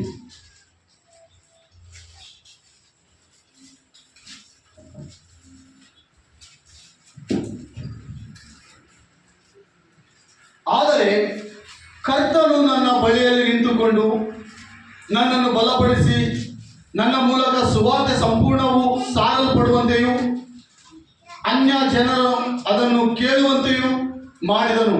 ಇದಲ್ಲದೆ ಆತನು ನನ್ನನ್ನು ಸಿಂಹಗಳ ಬಾಯಿಂದಲೂ ತಪ್ಪಿಸಿ ನಾನು ಯಾವ ಓದಪ್ಪ ನಾನು ಯಾವ ದುಷ್ಕೃತವನ್ನು ಮಾಡದಂತೆ ಕರ್ತನು ನನ್ನನ್ನು ಕಾಪಾಡಿ ತನ್ನ ಬಳಿಗೆ ಪರಲೋಕ ರಾಜ್ಯಕ್ಕೆ ಸೇರಿಸುವನು. ಎಲ್ಲರಿಗೂ ವಾಗ್ದಾನ ಇರಬೇಕು. ಚಪ್ಪಳ ಹೊಡೆದು ನಮ್ಮೆಲ್ಲರಲ್ಲಿ ವಾಗ್ದಾನ ಇರಬೇಕು. ಹಲ್ಲೆಲೂಯಾ. ತಿಮೋತಿ ಕೊನೆಯಲ್ಲಿ ಬರಿತಾ ಇದ್ದಾನೆ, ನನ್ನ ಮೂಲಕ ಎಲ್ಲ ಜನರು ಸುವಾರ್ತೆಯನ್ನು ಕೇಳಿದರು. ಆದರೆ ನನ್ನನ್ನು ಸೈತಾನನಿಂದ ತಪ್ಪಿಸಿ ದೇವರು ಪರಲೋಕ ಸುವರ್ಣ ರೂಪದಲ್ಲಿ ನನ್ನನ್ನು ತೆಗೆದುಕೊಂಡು ಹೋಗಲಿಕ್ಕೆ ನಾನೀಗ ಸಿದ್ಧನಾಗಿದ್ದೀನಿ. Hallelujah, hallelujah. ಇನ್ನೊಂದು ಸಾರಿ ಆ ವಾಕ್ಯ ಕೊನೆಯ ಸಾರಿ ಓದಿ ಸ್ಪಷ್ಟ 17. ಆದರೆ ಕರ್ತನು ನನ್ನ ಬಳಿಯಲ್ಲಿ ನಿಂತು ನನ್ನನ್ನು ಬಲಪಡಿಸಿ. ದೇವರು ನಿಮ್ಮೆಲ್ಲರನ್ನು ಬಲಪಡಿಸಬೇಕು. ಕೊನೆಯ ದಿನದಲ್ಲಿ ನಿಮ್ಮ ವಿಶ್ವಾಸವನ್ನು ಯಾರು ವಂಚಿಸಬಾರ್ದು. ನೀವು ನಂಬಿಕೆಯಲ್ಲಿದ್ದೀರಾ, ಆ ದೇವ್ರನ್ನ ನಂಬ್ತೀರ, ಆ ದೇವ್ರನ್ನ ನಂಬ್ತೀರ, ಈ ದೇವ್ರು ಇವೇ ಇದೆ. ಎಲ್ಲಿ ಹೋದ್ರೆ ಅಷ್ಟೇ, ಯಾವ ಕಡೆ ಹೋದ್ರೆ ಇದೇ ಕಿರಿಕಿರಿ. ಅವ ನಮಗೇನಾಗ್ತದೆ ಹೇಳ್ರಿ? ಹಲ್ಲೆಲೂಯಾ. ವಿಶ್ವಾಸ ಇರ್ತದೆ, ಆದ್ರೆ ಅವ್ರ ಹತ್ರ ಇದೀವಲ್ಲ, ಇಲ್ಲಿ ಅಡಿಸಿರ್ತಿ ಇವ್ರಂಗೆ ಇದ್ಬಿಡೋಣ, ಮತ್ತೆ ನಮ್ಮ ಮನೆಗೆ ಸರಿ ಹೋಗೋಣ ಅಂತ ಹೇಳಿದ್ರೆ ಅಲ್ಲಿ ದೇವರಿಗೆ ನಾವು ದೋಷಿಗಳಾಗ್ತೀವಿ. ದೇವರು ಆಪತ್ತು ಬಂದಾಗ ನಮ್ಮನ್ನು ಮರೆತು ಬಿಡ್ತಾನೆ. ಆ ಮರಿಬಾರ್ದಂದ್ರೆ ಅವ್ರ ಮುಂದೆ ನಾವೇನು ಹೇಳ್ಬೇಕು ಅಂತ, ನಾವು ದೇವರ ಮಕ್ಕಳಮ್ಮ, ನಾವು ದೇವರ ಮಕ್ಕಳು, ನಮ್ಮಿಂದ ನಿಮ್ಗೇನು ತೊಂದರೆ ಆಗಲ್ಲ, ನಾವು ಇದ್ರೆ ನಿಮ್ಗೆ ಆಶೀರ್ವಾದ, ನಮ್ಮಿಂದಲೇ ನಿಮ್ಗೆ ಆಶೀರ್ವಾದ. ನಿಮ್ಮದ್ರಲ್ಲಿ ನಮ್ಮನ್ನ ಯಾಕೆ ಹೇಳ್ತೀರಿ? ನೀವು ಕೂಡ ನಿತ್ಯ ರಾಜ್ಯಕ್ಕೆ ಬರಬೇಕು, ಪರಲೋಕ ರಾಜ್ಯದಲ್ಲಿ ಬರಬೇಕೆಂಬ ಆಸೆ ನಮಗೆ. ಅದಕ್ಕೆ ತಿಮೋತಿಗೆ ಪೌಲನು ಹೇಳ್ತಾ ಇದ್ದಾನೆ, ಕರ್ತನು ನನ್ನ ಬಳಿಯಲ್ಲಿದ್ದು ನಾನು ಸಾರುವ ಸುವಾರ್ತೆಯನ್ನು ಬಲಪಡಿಸಿ. ಏನ್ ಮಾಡ್ಬೇಕ? ದೇವರು ನಮ್ಮ ಬಳಿಯಲ್ಲಿದ್ರೆ ನಮ್ಮನ್ನು ಯಾರು ಹೇಳಲಿಕ್ಕೆ ಸಾಧ್ಯ ಇಲ್ಲ. ನಮ್ಮ ನಂಬಿಕೆಯನ್ನು ಕಡಿಮೆ ಮಾಡಬಾರ್ದು. ಅನೇಕರು ನಂಬಿಕೆ ಕೆಡಿಸೋರಿದ್ದಾರೆ. ಈ ಕೊನೆಯ ದಿನದಲ್ಲಿ ನಮ್ಮ ನಂಬಿಕೆ ಏನಾಗಬಾರ್ದು ಹೇಳ್ರಿ? ಬದಲಾವಣೆ ಆಗಬಾರ್ದು. ಹಲ್ಲೆಲೂಯಾ. ಓದಿ ಆ ವಾಕ್ಯ ಸ್ವಲ್ಪ. ಆದರೆ ಕರ್ತನು ನನ್ನ ಬಳಿಯಲ್ಲಿ ನಿಂತು ನನ್ನನ್ನು ಬಲಪಡಿಸಿ ನನ್ನ ಮೂಲಕ ಸುವಾರ್ತೆಯು ಸಂಪೂರ್ಣವಾಗಿ ಸಾರಲ್ಪಡುವಂತೆಯೂ ಅನ್ಯ ಜನರು ಅದನ್ನು ಕೇಳುವಂತೆಯೂ ಮಾಡಿದನು. ಇದಲ್ಲದೆ ಆತನು ನನ್ನನ್ನು ಸಿಂಹದ ಬಾಯಿಯೊಳಗಿಂದ ತಪ್ಪಿಸಿದನು. ಸಿಂಹ ಅಂದ್ರೆ ಯಾರು? ಸೈತಾನನು. ಸಿಂಹ ಅಂದ್ರೆ ಯಾರು ಹೇಳ್ರಿ? ಯಾರು ತಪ್ಪಿಸಿದಂತೆ? ಪೌಲನನ್ನು ತಪ್ಪಿಸಿ ಕಾಪಾಡಿದಂತೆ. ಪ್ರತಿದಿನ ನೀನು ಪ್ರಾರ್ಥನೆ ಮಾಡಬೇಕು. ನೀನು ಮನೆಯಲ್ಲಿ ಇದೆಯಾ, ನಿನ್ನ ಮಕ್ಕಳಿಗಾಗಿದೆವಾ, ಕೇಳಿನಿಂದ ತಪ್ಪಿಸು, ಸೈತಾನನ್ನು ತಪ್ಪಿಸು. ನನ್ನ ಕುಟುಂಬವನ್ನು, ನನ್ನ ಸಭೆಯನ್ನು, ಸಭೆಗೆ ಬರುವ ಪ್ರತಿಯೊಬ್ಬರನ್ನು ಗಮನಿಸ್ರಿ.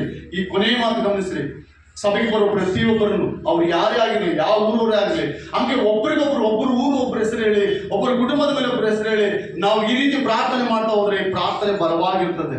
ಸೈತಾನನು ಯಾವ ಕುಟುಂಬವನ್ನು ಮುಟ್ಲಿಕ್ಕೆ ಆಗಲ್ಲ. ಹಲ್ಲೆಲೂಯಾ. ಯಾರಿದ್ದಾರಂತೆ ಪೌಲನ ಬಳಿಯಲ್ಲಿ? ದೇವರು ನಿಂತ್ಕೊಂಡಿದ್ದಾನ. ಅವನು ಎಲ್ಲಿ ಸುವಾರ್ತೆ ಹೇಳಿದ್ರು? ಹಲ್ಲೆಲೂಯಾ. ಎಲ್ಲಿ ಸುವಾರ್ತೆ ಹೇಳಿದ್ರು? ದೇವರ ಆ ಸುವಾರ್ತೆಯನ್ನು ಬಲಪಡಿಸಲೆಂಬುದಾಗಿ ತನ್ನ ಅಧ್ಯಾಯದ ಮೂಲಕ ತಿಳಿಸ್ತಾ ಇದ್ದಾನೆ. ಸೈತಾನನು ನನಗೆ ದೇವರು ನನ್ನ ಸಿಂಹದ ಬಾಯಿಯೊಳಗಿಂದ ತಪ್ಪಿಸಿ ನಾನು ಯಾವಾಗಲೂ ಯಾವ ದುಷ್ಟತ್ವವನ್ನು ಮಾಡದಂತೆ ಕರ್ತನು ನನ್ನನ್ನು ಕಾಪಾಡಿ ತನ್ನ ಬಳಿ ಪರಲೋಕ ರಾಜ್ಯಕ್ಕೆ ಸೇರಿಸುವುದಕ್ಕಾಗಿಯೂ ಆತನಿಗೆ ಸ್ತೋತ್ರ. ನೋಡಿ ಎಲ್ಲಿ ಸೇರಿಸ್ತಾನಂತ? ಅದನ್ನ ಪರಲೋಕಕ್ಕೆ. ಆತನ ಹೇಳ್ತಾ ಇದ್ದಾನೆ, ಆ ಪತ್ರಿಕೆಯಲ್ಲಿ ತಾನು ಒಪ್ಕೊಳ್ತಾ ಇದ್ದಾನೆ, ನನ್ನ ಸಿಂಹದ ಬಾಯಿಗಳಿಂದ ತಪ್ಪಿಸಿದ ದೇವರು. ಇವತ್ತು ನೀನು ಅದೇ ಪ್ರಾರ್ಥನೆ ಮಾಡ್ಬೇಕು. ನಿನ್ನ ಮಕ್ಕಳಿದಾರ, ಮೊಮ್ಮಕ್ಕಳಿದಾರ, ನಿನಗೆ ಯಾರಿದಾರ ಗೊತ್ತಿಲ್ಲ, ಅವರೆಲ್ಲರ ಹೆಸರಲ್ಲಿ ಪ್ರಾರ್ಥನೆ ಮಾಡ್ಬೇಕು. ದೇವಾ, ನನ್ನ ಮಕ್ಕಳು ಮೊಮ್ಮಕ್ಕಳನ್ನು ಕೇಳಿ ತಪ್ಪಿಸು, ಸೈತಾನಿಂದ ಬಿಡಿಸು. ಅವ್ರು ನೀನು ತಿಳ್ಕೊಳ್ಬೇಕು, ನೀನು ಅರ್ಥ ಮಾಡ್ಬೇಕು, ನೀನು ಸುವಾರ್ತೆ ಕೇಳ್ಬೇಕು. ನನ್ನ ಫ್ಯಾಮಿಲಿ ರಕ್ಷಿಸಲ್ಪಡ್ಬೇಕು. ಹಲ್ಲೆಲೂಯಾ. ನನ್ನ ಫ್ಯಾಮಿಲಿ ಏನಾಗ್ಬೇಕು ಹೇಳ್ರಿ? ರಕ್ಷಿಸಲ್ಪಡ್ಬೇಕು. ಕೆಲವು ಕುಟುಂಬಗಳಲ್ಲಿ ಕೆಲವರು ಒಪ್ಪಲ್ಲ, ಕೆಲವು ದೇವರಲ್ಲೇ ಒಪ್ಪಲ್ಲ, ಕೆಲವು ಕುಟುಂಬದಲ್ಲಿ ಒಪ್ತಾರೆ. ಸ್ತ್ರೀಯರು ಸ್ವಲ್ಪ ಜಲ್ದಿ ಆಕರ್ಷಣೆ ಆಗ್ತಾರೆ, ದೇವರಿಗೆ ಜಲ್ದಿ ಬರ್ತಾರೆ. ಆದ್ರೆ ಪುರುಷರು ಜಲ್ದಿ ಬರಲ್ಲ. ಅವ್ರಿಗೆ ನಾನಾ ಚಟಗಳಿರ್ತಾವಲ್ಲ, ಅದನ್ನ ಬಿಟ್ಟು ಬರಕಾಲ ಭಯ. ಹಲ್ಲೆಲೂಯಾ. ಒಂದು ಸಾರಿ ಹಿಮಾಚಲ ಪ್ರದೇಶದಲ್ಲಿ ಒಂದು ಚರ್ಚ್ ಇತ್ತು, ಒಂದು ಫ್ಯಾಮಿಲಿ ಇತ್ತಂತಾರೆ. ಒಂದು ಫ್ಯಾಮಿಲಿ ಇದ್ರೆ ಏತಿ ಕ್ರೈಸ್ತವರಿಂದ ಬಂದವಳು ಅನ್ಯವರಿಗೆ ಆ ವ್ಯಕ್ತಿ ಕೊಟ್ಟಿದ್ದಾರೆ, ಅನ್ಯ ಮತಕ್ಕೆ ಆ ವ್ಯಕ್ತಿ ಕೊಟ್ಟಿದ್ದಾರೆ, ಅನ್ಯ ವ್ಯಕ್ತಿ ಕೊಟ್ಟಿದ್ದಾರೆ. ಈ ಸ್ತ್ರೀಯನ್ನು ಪಾಪ ಪ್ರಾರ್ಥನೆ ಮಾಡುವವಳು, ಬಹಳ ಅದ್ಭುತವಾಗಿ ದೇವರು ನಂಬಿದಂತ ವ್ಯಕ್ತಿ. ಈ ಗಂಡನ ಮನೆಗೆ ಬಂದಾಗ ಹಿಮಾಚಲಕ್ಕೆ ಬಂದಾಗ ಒಂದು ಮಾತ್ರ ಚರ್ಚಿದಲ್ಲಿ ಒಬ್ಬ ದೈವ ಸೇವಕರಿದ್ದಾರೆ. ಈ ಗಂಡನ ಒಂದ್ ದಿವಸ ಈಗೀಗೆ ಪಾಪ ಪ್ರತಿ ವಾರ ಚರ್ಚ್ಗೆ ಹೋಗಿ ಅಭ್ಯಾಸ. ಒಂದು ದಿವಸ ಒಂದು 3-4 ವಾರ ಆಯ್ತು, ಗಂಡನ್ನ ವಿಚಾರ ಮಾಡ್ಲು, ಇಲ್ಲಿ ಏನಾದ್ರು ಚರ್ಚ್ ಇದಾವ ನೀವು ಊರಲ್ಲಿ ಅಂತ. ಅವನು ಹೇಳ್ದ, ಹೌದಿದೆ, ಇದೆ ಒಂದು ಚರ್ಚ್, ಯಾಕೆ ಅಂತ ಇಲ್ಲ. ನಾನು ಸ್ವಲ್ಪ ಚರ್ಚಿಗೆ ಹೋಗಿ ಬರ್ಬೋದಾ? ಚರ್ಚಿಗೆ ಹೋದ್ರೆ ನಮ್ಮ ಮನೆಗೆ ಬರಂಗಿಲ್ಲ ನೀನು ಅಂತ ಹೇಳ್ತಿದ್ದ. ಓಕೆ, ಒಂದು ದಿವಸ ಗೊತ್ತಿಲ್ಲ, ಗಂಡ ಹೊರಗಡೆ ಹೋದಾಗ ಒಂದು ದಿವಸ ಚರ್ಚಿಗೆ ಹೋಗಿ, ಗಂಡ ಬಂದ, ಬಾಗಿಲು ಲಾಕ್ ಮಾಡ್ದ. ಹಿಮಾಚಲದಲ್ಲಿ ನೀನು ಹೊರಗೆ ಇರಬೇಕು, ನಮ್ಮ ಮನೆಗೆ ಬರ್ಬಾರ್ದು, ಚರ್ಚ್ಗೆ ಹೋಗಿ ನಾನು ಹೋಗ್ಬಾರ್ದು. ರಾತ್ರಿ ಆಯ್ತು, ಬಾಗಿಲು ತೆಗಿತಾರಂತ ಆಕೆ ಗೊತ್ತಿತ್ತು, ತೆಗಿಲಿಲ್ಲ. 12 ಗಂಟೆ ಆಯ್ತು, ತೆಗಿಲಿಲ್ಲ. ಬಾಗಿಲು ಬಳಿ ಹಂಗೆ ಕುಂತಿದ್ದಾಳೆ. ರಾತ್ರಿ 3 ಗಂಟೆ ಆಯ್ತು, ತೆಗಿಲಿಲ್ಲ. 6 ಗಂಟೆ ಆಯ್ತು, 6 ಗಂಟೆ ಹೊರಗೆ ಬಂದು ಆ ಹೇಳ್ತೇನೆ ಈ ಗಂಡ ಇದಾನೋ ಎಲ್ಲಿಗೆ ಹೋಗಿದ್ದಾಳಂತ. ಆಗ ಎಚ್ಚರದಿಂದ ತೆಗೆದ್ರೆ ಬಾಗಿಲಲ್ಲಿ ಹಂಗೆ ಕುಂತಿದ್ದಾಳಂತ. ಬಾಗಿಲು ಯಾವ ಗಂಡನ ಮಗ ನೋಡಿದ್ಕೊಳ್ಳೆ ಸ್ವಲ್ಪ ನಕ್ಕು, ಏನ್ರಿ ಟೀ ಮಾಡಿಕೊಳ್ಳ ನಿನಗೆ, ಏನ್ರಿ ಟೀ ಮಾಡಿಕೊಳ್ಳ ಅಂತ ಹೇಳಿದ್ರೆ ಅವನ ಮನಸ್ಸು ಒಡೆದು ಚೂರಾಗ್ಬಿಡ್ತಂತ. ನಾಳೆ ವಾರ ನೀನು ಎಲ್ಲಿಗೆ ಹೋಗ್ತೀಯೋ ನಾನು ಅಲ್ಲಿಗೆ. ಸ್ತ್ರೀಯರಿಗೆ ಹೋಗ್ಬೇಕಿರ್ಬೇಕಂತ ವಿಷಯ ಏನಿರ್ಬೇಕು ಹೇಳಿದ್ರೆ, ಸ್ವಲ್ಪ ಅವಾಗವಾಗ ಎಡವಟ್ಟು ಆಗ್ತಾ ಇರ್ತದೆ ಸಂಸಾರ ಅಂದ್ರೆ, ಆದ್ರೆ ಓಪಿಕೆಯಿಂದ, ಹೆಂಗ ಓಪಿಕೆಯಿಂದ ಬಾರೆ ಬೇಲಿ ಮೇಲೆ ಬಟ್ಟೆ ಹಾಕಿದ್ರೆ ಹೆಂಗ್ ಬಿಡಿಸ್ಕೋಬೇಕಂತ ಕರ್ಕಂತ ತಕೊಂಡ್ಬಿಟ್ರೆ ಎಲ್ಲಾರ್ದು ಹೋಗ್ತದೆ ಬಟ್ಟೆ. ನೀಟಾಗಿ ನಿಧಾನವಾಗಿ ತಕೋಬೇಕು. ಹಾಗೆ ನಿಮ್ಮ ಯಜಮಾನರಿಗೆ ಫಸ್ಟ್ ನೀವು ಅಧೀನರಾಗಿರ್ಬೇಕು. ಇಲ್ಲಿರುವ ಐಕ್ಲೋಟ್ ಎಲ್ಲರೂ, ಪಾಸ್ಟಮ್ ಆಗಲಿ ನೀವಾಗಲಿ ಪ್ರತಿಯೊಬ್ಬರು ನಿಮಗೆ ಗಂಡಂದಿರಿದ್ರೆ ಫಸ್ಟ್ ಅಧೀನರಾಗಲಿ. ನೆಕ್ಸ್ಟ್ ಅವರು ನೀವು ಹೆಂಗ ಸುತ್ತರಿಸಿದ್ರೆ ಬಿಡ್ತಾರೆ. ಹೌದಾ ಇಲ್ಲ? 7 ಸುತ್ತಿನ ಕೋಟೆ ಮೇಲೆ ನಡಿತೀನ ಬಸವಣ್ಣ ಅಂದ್ರೆ ನಡಿತೀವಿ.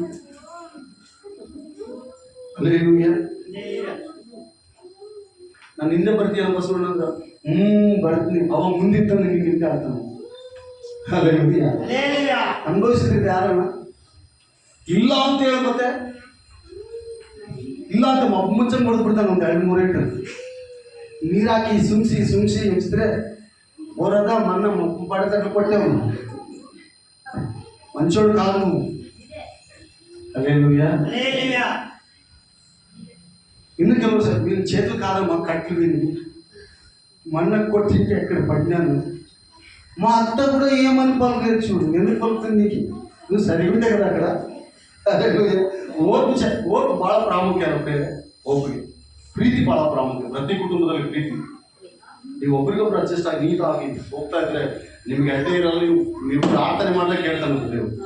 ಅಲ್ಲೆಲ್ಲೂಯ. ಎಷ್ಟು ಜನ ದೇವರು ವಾಕ್ಯ ಅರ್ಥವಾಗಿದೆ. ದೇವರು ನಿಮ್ಮೆಲ್ಲರನ್ನ ಆಶೀರ್ವಾದ ಮಾಡಲಿ ಪ್ರಿಯ ಆತ್ಮೀಯರೇ. ಹಾಗೆ ಪ್ರಾರ್ಥಿಸ್ರಿ, ದೇವಾದ ದೇವರು ನಿಮ್ಮನ್ನು ಆಶೀರ್ವಾದ ಮಾಡಲಿ. ನಾವೆಲ್ಲರೂ ಪ್ರಾರ್ಥನೆ ಮಾಡೋಣ. ಕೇಳಲ್ಪಟ್ಟ ವಾಕ್ಯಕ್ಕಾಗಿ ಕರ್ತನು ನನ್ನ ಬಳಿಯಲ್ಲಿ ಇರಲಿ ಎಂಬುದಾಗಿ ನಾವು ಪ್ರಾರ್ಥನೆ ಮಾಡೋಣ. ಪೌಲನ ಬಳಿಯಲ್ಲಿದ್ದ ಹಾಗೆ, ದಾನಿಯೇಲನ ಬಳಿಯಲ್ಲಿದ್ದ ಹಾಗೆ, ಸಂಸೋನನ ಬಳಿಯಲ್ಲಿದ್ದ ಹಾಗೆ ದೇವರು ನನ್ನ ಬಳಿಯಲ್ಲಿ ಎಂಬುದಾಗಿ ನಾವೆಲ್ಲರ ಕಣ್ಗಳನ್ನು ಮುಚ್ಚಿ ಪ್ರಾರ್ಥನೆ ಮಾಡೋಣ. ದೇವಾ, ಈ ದಿನ ಕೇಳಲ್ಪಟ್ಟ ವಾಕ್ಯಕ್ಕಾಗಿ ಸ್ತೋತ್ರಯ್ಯ. ನನ್ನೊಂದಿಗೆ ಮಾತನಾಡಿದಿ ಪ್ರಭಾ, ನಮ್ಮೆಲ್ಲರೊಂದಿಗೆ ಮಾತನಾಡಿದಿ. ಹೌದು ಕರ್ತನೆ, ನೀನು ನನ್ನ ಭಯದಲ್ಲಿ ನೀನೇ ನನಗೆ ಆದರಣೆ, ನನ್ನ ಸೋಲಿನಲ್ಲಿ ನೀನೇ ನನಗೆ ಜಯ, ನನ್ನ ಆಪತ್ತಿನಲ್ಲಿ ನೀನೇ ನನಗೆ ಬಿಡುಗಡೆ, ನನ್ನ ಅನಾರೋಗ್ಯದಲ್ಲಿ ನೀನೇ ನನಗೆ ಕ್ಷೇಮ, ನನ್ನ ವಿಪತ್ತಿನ ಕಾಲದಲ್ಲಿ ನೀನು ನನಗೆ ಆಶ್ರಯ ದುರ್ಗ, ನೀನು ನನಗೆ ಗುರಾಣಿ ಎಂಬುದಾಗಿ ನಾವು ಪ್ರಾರ್ಥನೆ ಮಾಡೋಣ. ಈ ದಿನ ನನ್ನೊಂದಿಗೆ ಉತ್ತಮವಾಗಿ ನೀನು ಮಾತನಾಡಿದ, ನಿನ್ನ ಉಪದೇಶಗಳನ್ನು ತಿಳಿಸಿದೆಯಾ. ಇಲ್ಲಿ ಬಂದಿರುವ ಎಲ್ಲ ಜನರು ಪ್ರೇಮ ಸಂತೋಷದಿಂದ, ಸಂಭ್ರಮದಿಂದ, ಆಶೀರ್ವಾದವನ್ನು ಬಂದಿರುವ ಎಲ್ಲ ಫ್ಯಾಮಿಲಿಗಳಿಗೆ, ಬಂದಿರುವ ಎಲ್ಲ ಕುಟುಂಬಗಳಿಗೆ ನಿನ್ನ ಅದ್ಭುತವಾದ ಆಶೀರ್ವಾದಗಳು ಬಿಡುಗಡೆಯಾಗಲಿ. ನಿನಗೆ ವಂದನೆ ಸ್ವಾಮಿ, ಪರಿಶುದ್ಧನೇ ನಿನಗೆ ವಂದನೆ ಏಸಯ್ಯ, ಯೇಸು ರಾಜ ನಿನಗೆ ವಂದನೆ. Hallelujah, hallelujah. ಸ್ತೋತ್ರಂ ಸ್ತೋತ್ರಂ ಸ್ತೋತ್ರಂ ಸ್ತೋತ್ರಂ ಸ್ತೋತ್ರಂ ಸ್ತೋತ್ರಂ ಸ್ತೋತ್ರಂ. ದೇವಾ ಸ್ತೋತ್ರಮಯ್ಯ. ಎಲ್ಲ ನಿನ್ನ ಮಕ್ಕಳನ್ನು ದರ್ಶಿಸು. ಈ ಕೊನೆ ಕಾಲದಲ್ಲಿ ಸೈತಾನನ ಕೈಗೆ ಬಿಡದಂತೆ ನೀನು ಕಾಪಾಡು. ಯೇಸುವೇ ಕಾಪಾಡಯ್ಯ. ದುರಾತ್ಮಗಳಿಂದ ಬಿಡುಗಡೆ ಮಾಡು. ಎಲ್ಲ ಸೈತಾನ ಶಕ್ತಿಗಳಿಂದ ಬಿಡುಗಡೆ ಮಾಡು. Lord, in the name of Jesus, Holy Spirit of the Lord, Holy Spirit of the Lord, ಎಲ್ಲ ನಿನ್ನ ಪರಿಶುದ್ಧಾತ್ಮನ ಶಕ್ತಿಯಿಂದ ತುಂಬಿಸು. Oh, word of God, Jesus, ಎಲ್ಲರಿನ ಶಕ್ತಿಯಿಂದ ತುಂಬಲ್ಪಡಲಿ, ಎಲ್ಲದರ ಶಕ್ತಿಯಿಂದ ತುಂಬಲ್ಪಡಲಿ, ಯೇಸು ನಾಮದಲ್ಲಿ ತುಂಬಲ್ಪಡಲಿ, ಯೇಸು ನಾಮದಲ್ಲಿ ತುಂಬಲ್ಪಡಲಿ. ಹಾಲೆಲೂಯಾ. ಸ್ತುತಿ ಸ್ತುತಿ ಸ್ತುತಿ ಸ್ತುತಿ ಸ್ತುತಿ. ಪರಿಶುದ್ಧನೇ ಸ್ತೋತ್ರಂ ಸ್ತೋತ್ರಂ ಸ್ತೋತ್ರಂ ಸ್ತೋತ್ರಂ ಸ್ತೋತ್ರಂ. ಉತ್ತಮನೇ ಪರಿಶುದ್ಧಾತ್ಮ ಶಕ್ತಿಯು ಈ ಆವರಣದಲ್ಲಿ ಆವರಿಸಲಿ. ಎಲ್ಲ ದುರಾತ್ಮ ಶಕ್ತಿ ಲಯವಾಗಲಿ, ಯೇಸು ನಾಮದಲ್ಲಿ ದುರಾತ್ಮ ಲಯವಾಗಲಿ. ಶಬ ರಗ ಶಂದ ವಿಕಲ ಬರ ಶಬ ವಿಕಲ ರಬ ಬಬ ಶಕರ ಬಬ ಲಿಶಕ ರಬ ಶಬ ಬಬ ಲಿಶಬ ವಿಕ ಶಬ ಬ ಶಲ ಬಬ ಶಕಲ ರಬ ಬಬ ಬಬ. ನಿನಗೆ ಸಮಾನರಾರು ಯೇಸುವೇ, ನಿನಗೆ ಸಮಾನರಾರು, ನಿನಗೆ ಸಮಾನರಾರು ಯೇಸುವೇ, ನಿನಗೆ ಸಮಾನರಾರು. ಆಕಾಶದಲ್ಲೂ ಈ ಭೂಮಿಯಲ್ಲೂ ನಿನಗೆ ಸಮಾನರಾರು.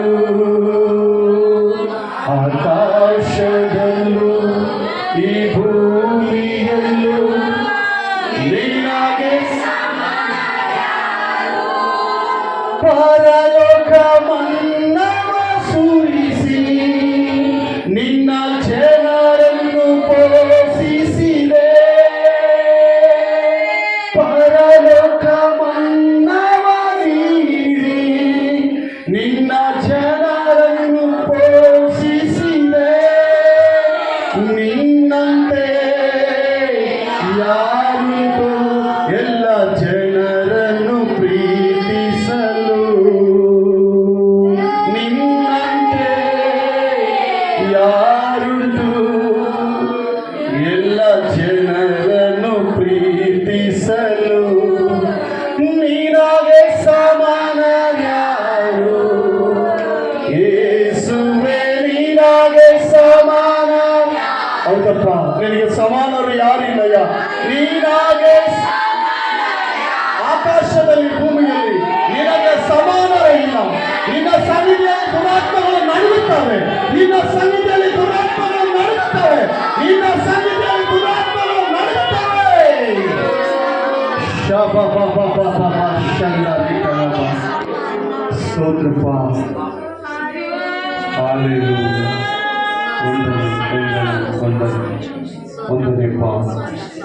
ಒಂದನೇ ಇಲ್ಲಿವರೆಗೂ ಒಳ್ಳೆ ವರ್ತಮಾನದೊಂದಿಗೆ ನಮ್ಮನ್ನು ಸಂಧಿಸಿ ಬಂದಿರುವ ಎಲ್ಲ ನಿನ್ನ ಮಕ್ಕಳನ್ನು ಆಶೀರ್ವಾದ ಮಾಡಿ. ಸಿಂಹ ಸರ್ಪಗಳ ಮೇಲೆ ನಡೆಯುವೆ, ಪ್ರಾಯದ ಸಿಂಹ ಘಟ ಸರ್ಪಗಳನ್ನು ತುಳಿದು ಬಿಡುವೆಂಬುದಾಗಿ, ಸೈತಾನನ ಎಲ್ಲ ಕಾರ್ಯಗಳನ್ನು ಬಂಧಿಸುವೆಂಬುದಾಗಿ ದೇವಾ ಸ್ತೋತ್ರಪ್ಪ. ಇಲ್ಲಿ ಬಂದಿರೋ ಪ್ರತಿ ಕುಟುಂಬಗಳನ್ನು ಆಶೀರ್ವಾದ ಮಾಡಿ. ಆಯಾ ಪ್ರಾಂತದಿಂದ, ಆಯಾ ಹಳ್ಳಿಗಳಿಂದ, ದಾಹದಿಂದ ಬಂದಿದ್ದ ರಾಜ್ಯ ಇವರಿಗೆ ಬೇಕಾದ ಆಶೀರ್ವಾದವು, ಕ್ಷೇಮವು, ಶಾಂತಿಯು, ಇವರ ಕುಟುಂಬಕ್ಕೆ ಬೇಕಾದಂಥ ಸಂತೃಪ್ತಿಯು, ಸಮಾಧಾನವು ಇಲ್ಲಿ ಬಂದಿರುವ ಪ್ರತಿ ಕುಟುಂಬಕ್ಕೆ ಸಹಾಯವಾಗಿ. ಹಾಗೆ ನನ್ನ ಕುಟುಂಬವನ್ನು ಕೂಡ ಜ್ಞಾಪಕ ಮಾಡಿಕೊ, ನನ್ನ ಕುಟುಂಬವನ್ನು ಕೂಡ ಆಶೀರ್ವಾದ ಮಾಡಯ್ಯ. ನನಗೆ ಕೊಟ್ಟಿರುವ 3 ಮಕ್ಕಳು ಪತ್ನಿಯನ್ನು ಆಶೀರ್ವಾದ ಮಾಡು. ದೇವರಲ್ಲಿ ನಾನಾಗೇ ಇಲ್ಲ ಪ್ರಭಾ, ನನ್ನೊಂದಿಗೆ ನೀನಿದ್ದೀವಿ. ಭಕ್ತನಾದ ಪೌಲನು ಹೇಳ್ತಾ ಇದ್ದಾನೆ, ಈಗ ನನ್ನ ಸುವಾರ್ತೆಯನ್ನು ಬಲಪಡಿಸಿ ನನ್ನೊಂದಿಗೆ ಕರ್ತನಿದ್ದಿದ್ದರಿಂದ ಆತನು ಸಿಂಹದ ಬಾಯಿಗಳಿಂದ ನನ್ನನ್ನು ಬಿಡಿಸಿದನೆಂಬುದಾಗಿ ಇಲ್ಲಿ ಬಂದಿರುವ ಪ್ರತಿ ಮಕ್ಕಳನ್ನು, ಪ್ರತಿ ಅಕ್ಕ ತಂಗಿಯರನ್ನು, ಸ್ವಾಮಿ ಸಹೋದರಿ ಸಹೋದರರು, ಅಣ್ಣ ತಮ್ಮದರೆಲ್ಲರನ್ನು ಆಶೀರ್ವಾದ ಮಾಡು. ದೇವಾ ಸ್ತೋತ್ರಪ್ಪ. ದೇವಾ ಬಿಡುಗಡೆಯಾಗಲಿ, ಇಲ್ಲಿ ಬಂದಿರುವ ಸಹೋದರಿಗೆ ಬಿಡುಗಡೆಯಾಗಲಿ. ಆ ತಿರುಗಿ ಆರೋಗ್ಯ ಹೊಂದಿಕೊಳ್ಳಲಿ. ಆಕೆ ತಪ್ಪು ಪಾಪಗಳನ್ನು ಕ್ಷಮಿಸು, ಮನ್ನಿಸು. ಮಹಿಮೆಯರಿಗೆ ಪ್ರಾರ್ಥನೆ ಕೇಳಿದಕ್ಕಾಗಿ ಪ್ರಭಾ, ಈ ಕೇಳಲ್ಪಟ್ಟ ವಾಕ್ಯ 100ರಷ್ಟು, 60ರಷ್ಟು, 1000ರಷ್ಟು ಬಳಸಕ್ಕೆ ಸಹಾಯ ಮಾಡು. ದೇವಾ ಸ್ತೋತ್ರ. ಪ್ರಾರ್ಥನೆ ಕೇಳಿದಕ್ಕಾಗಿ ಒಂದರ ಎಲ್ಲ ಘನ ಮಾನ ಮಹಿಮೆ ನಿನಗೆ ಯೇಸು ನಾಮದಲ್ಲಿ ಪ್ರಾರ್ಥಿಸಿ ಬೇಡುವುದಿದೆ ಜೀವನ ತಂದೆಯೇ. Amen, amen, amen. Praise the lord. Hallelujah.